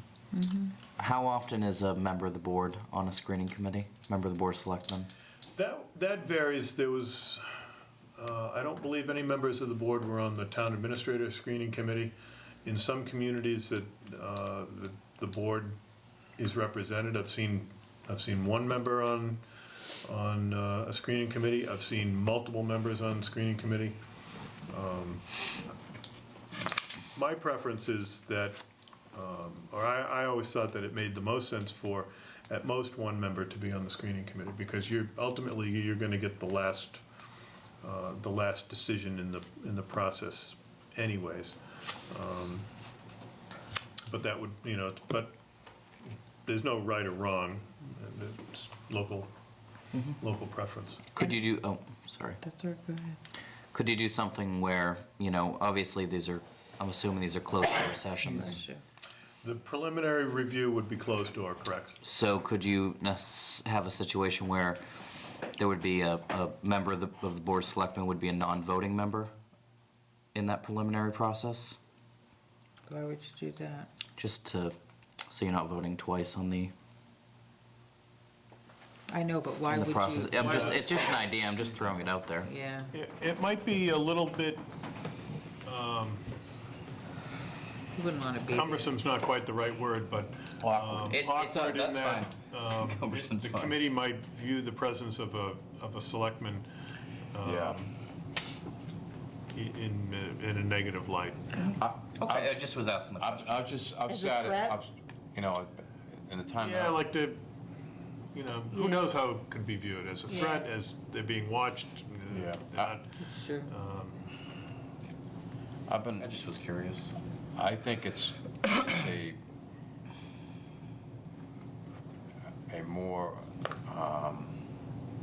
thorough process if there is not a board member on the screening committee, because I think that, as Andy said, and I've been in that situation where we ultimately get to interview the candidates and you don't have a John DeSty told, the whole, you're looking at X number of candidates, and then based on all the information and the resumes and the interview by the board at an open meeting, I think tells you a lot about certain candidates. I think, myself, I don't think there should be a board member on the screening committee, just because I think it's, the board ultimately makes the final decision, and if you're not part of that process, I think you have a more objective review of each candidate. You weren't part of the screening process, although ultimately the interviews that come before the public are the finalists for the position that are recommended by the screening committee, gives you an opportunity to do exactly that and to do your own screening and ask the questions that you feel are really most important. I mean, personally, I think I'd rather just meet them when the time, deal with the finals. Because that's kind of what I'm looking to the screening committee to do, is to weed them out and give us the top one. So I don't need to be involved in that. I think there is a little bit of a better view.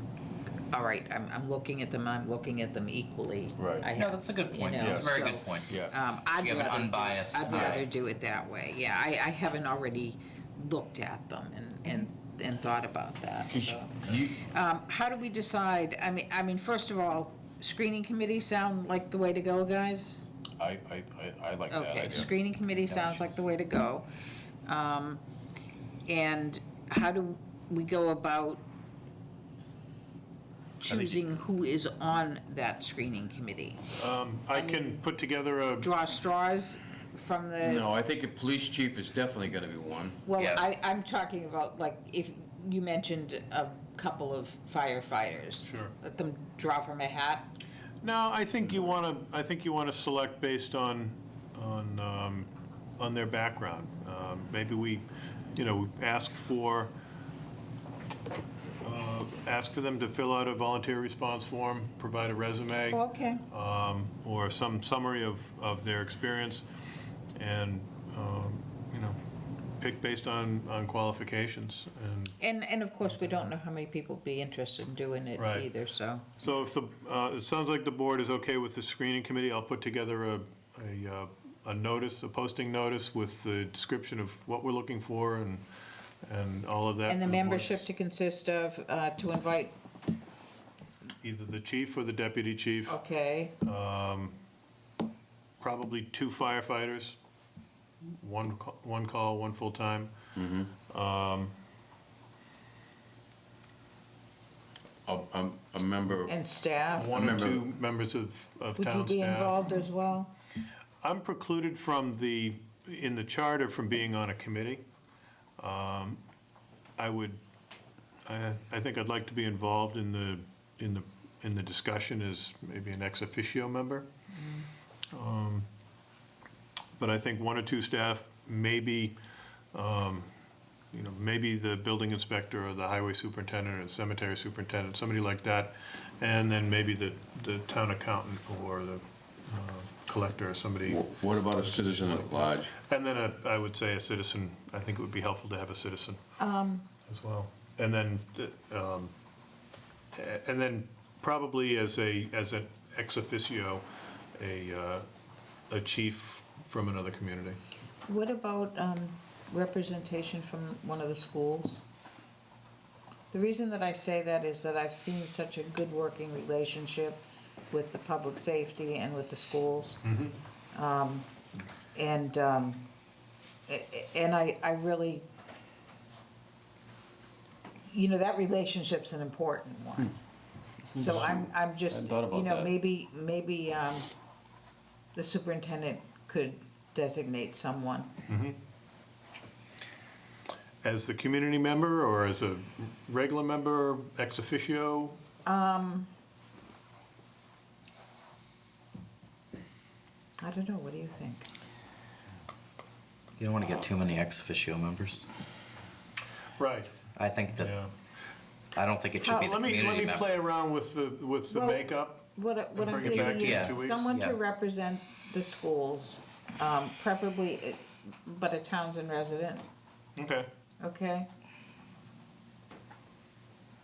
Well, I'll be honest with you, I would not want, unless it was a retired or a current chief who is a non-resident, being an ex officio member, but I would not want a member of the school hierarchy who was not a town resident. No, that's what I'm saying. Okay, you're That's what I'm saying a saying. town resident. Yeah. It'd have to be a requirement, okay. You know, but someone to represent the school. Could be a PTO person, it could be, you know, could be an administrator that lives in town. They might have some HR. Just someone to, Yeah, they work with the schools. quite a bit, Yeah. quite a bit. Not as close as the police Well- chief, I would say, but But the other thing is, But they could work if this close. building project comes to fruition, this chief is gonna be heavily involved with the schools. yeah. Okay, so just thinking about that, you know, right off the bat, they're gonna be diving into. Okay. I'll put something together similar to what I did for tonight for the charter, Okay. and have that for you at the next meeting. Okay. Excellent. Okay, moving right along. 4.1, vote to confirm the appointment of Andrew J. Sheehan as town administrator for a term from July 1st, 2013 to June 30th, 2016. Apparently, just to dot the i's and cross the t's, even though we signed the contract,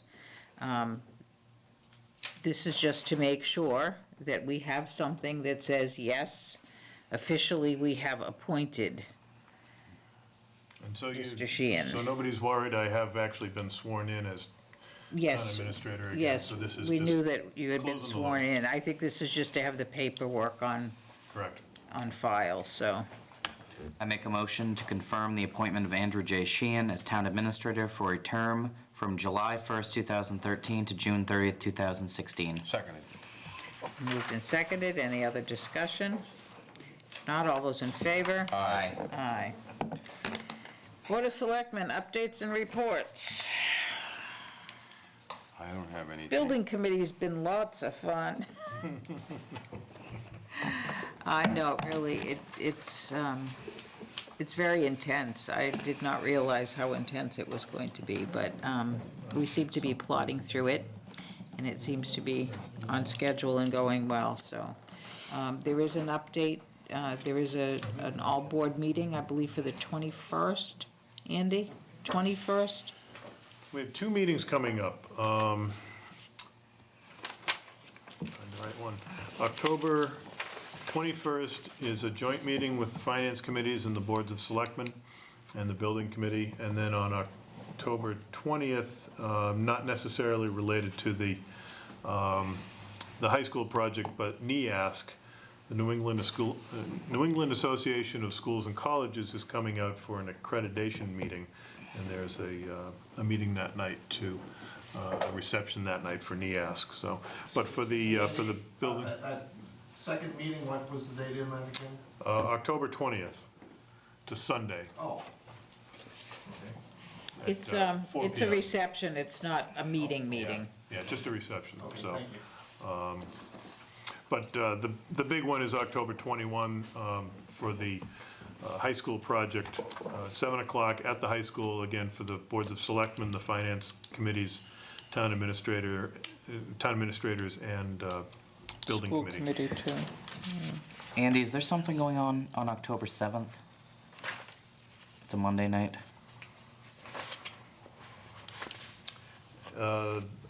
I think so, and I don't recall what it is. Okay. I'm embarrassed to say that. I'm tired. I don't remember either. Wow, but you remembered. I remember the date, but I don't remember the. So do what we it have was. any other Board of Selectmen updates? I just have one question. What's the status of the audit? Anything going on with that? Oh, yes, I'm glad you asked. I spoke last week with our auditors. They've got everything that they need for the fiscal 12 audit to wrap that up. I spoke with Kim Fales, the town accountant, today, who spoke with them again this week. What the auditors do is they have an internal sort of peer review, quality control check that takes place. So that process is going is ongoing now with our financial statements. So that whole process is moving along. I think by, Excuse me. I think by the end of October, we should have the audit for fiscal 12 as well as the management letter. And then they've already started on fiscal 13, so that one should move along much more quickly. And the bonding thing? Bond rating, I spoke with First Southwest, which is our bond counsel last week. Peter Frazier is the rep that we use. He basically told me what my understanding was all along, is that Moody's has gotten more conservative in their ratings and in their approach and review of entities that have been rated. They're being more conservative, and so because of the lag in the fiscal 12 audit, they withdrew or suspended our rating. They didn't downgrade us, and that I want to make sure everybody realizes that we were not downgraded. He expects that when we get the fiscal 12 audit, it will go to them. They'll look at it, they'll look at our financial statements, they'll see that everything is the way it should be. We've got good reserves, we've got good free cash numbers and stabilization, and that, there'll probably be, a conference call with them to explain what's happening out here. It will be a process similar to what we go through if we were going to go borrow money. So when would be the earliest that the bond rating would be restored? I'm hoping it'll be all wrapped up before the end of the calendar year. Okay. If not sooner. All right. And whenever we go out, and I've worked in a number of communities, whenever any of the communities I've worked in has gone out to borrow, whether you're using Moody's or S&P, Standard & Poor, there's a conference call. They want to know what's happening on the management side, if there's been any significant changes in the management team. They want to know about your reserve levels, what's your free cash and your stabilization. They want to know, is there, are there new liabilities on the horizon, things that you've had, that are going to cause you problems. Are there new revenue sources that are coming up, a series of new developments, things like that. So it's very common. It's usually a phone call. Sometimes at the request of the community, they'll come out and actually take a visit. I wouldn't expect that we would need to do that. I think we'll do it all with probably a half-hour conference call when we're ready to go. Okay. And again, we're not expecting to do any borrowing until middle of next year at the earliest, and that would be contingent on the fire station project. Okay. Thank you. Any other updates, Andy? A couple, and one relates to finances. Not a surprise. Kathy Rosbach, our treasurer collector, has informed me of her intention to retire at the end of November of this year. So I think she's been here 34 years. And in a number of capacities, and for the last dozen or so as the treasurer and collector. So so we're happy for her. Sad to see her go, but we're all a little jealous. Well, I can just tell you, it's great.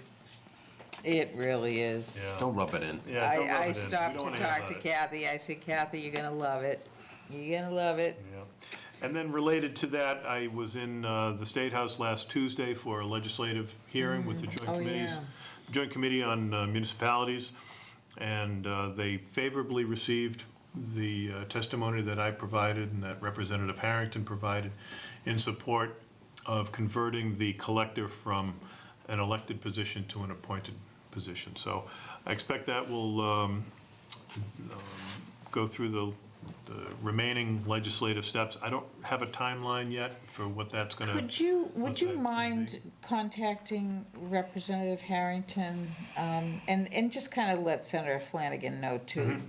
Because I believe it's a couple of hearings that have to happen. Yeah, I think there's a committee and third reading. Yeah, hearing there's a that has to second and take place. third, okay? But just to impress on them that, Kathy has given her resignation, and I think that Sheila might be able to push that through a little bit, or her staff might be able to help to make sure that rises to the top. Okay, good point. Okay? I'll take that. Because what we don't want to have happen, and really the deadline, when you think about it, is prior to setting the election for next year. Right, right. It may be that we have to do something on an interim basis if the legislation isn't in place by November.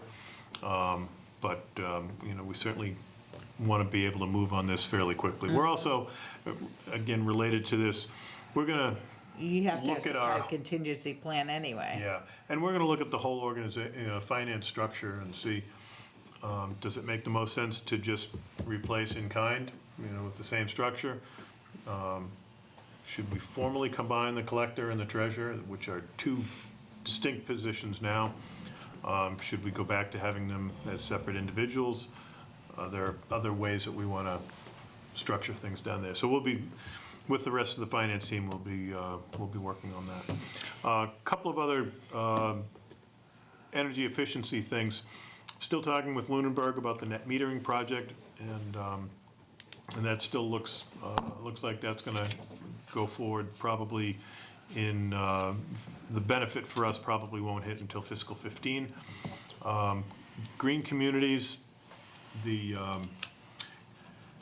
Green Communities Division has approved our retrofit of boilers at the police station.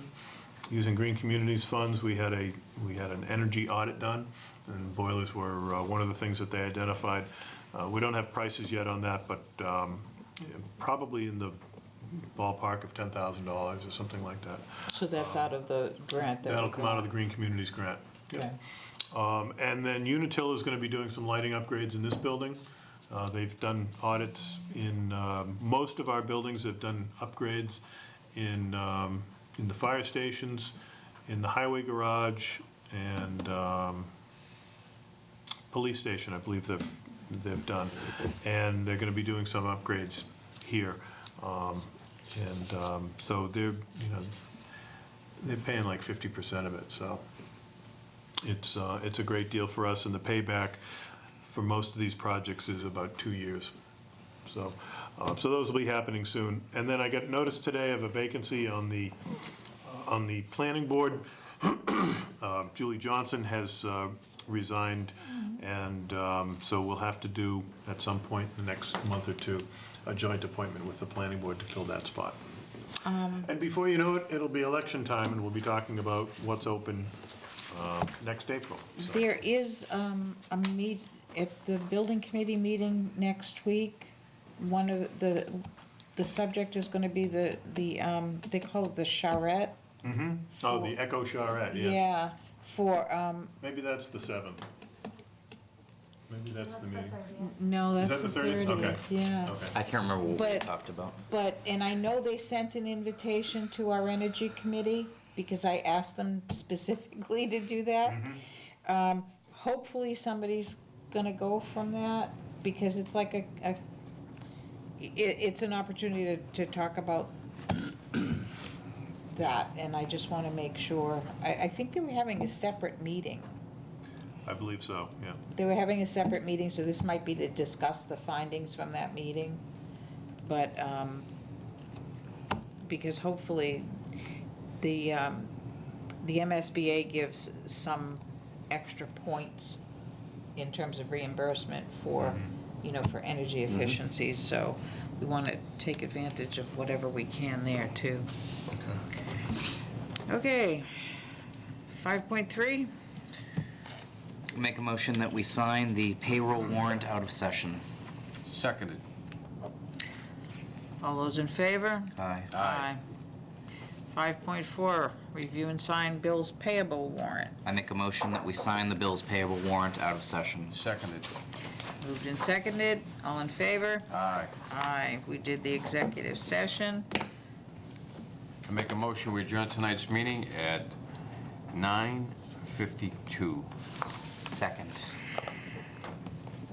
All those in favor? Aye. Aye. Good night, folks. Amen. Good night, ladies and gentlemen.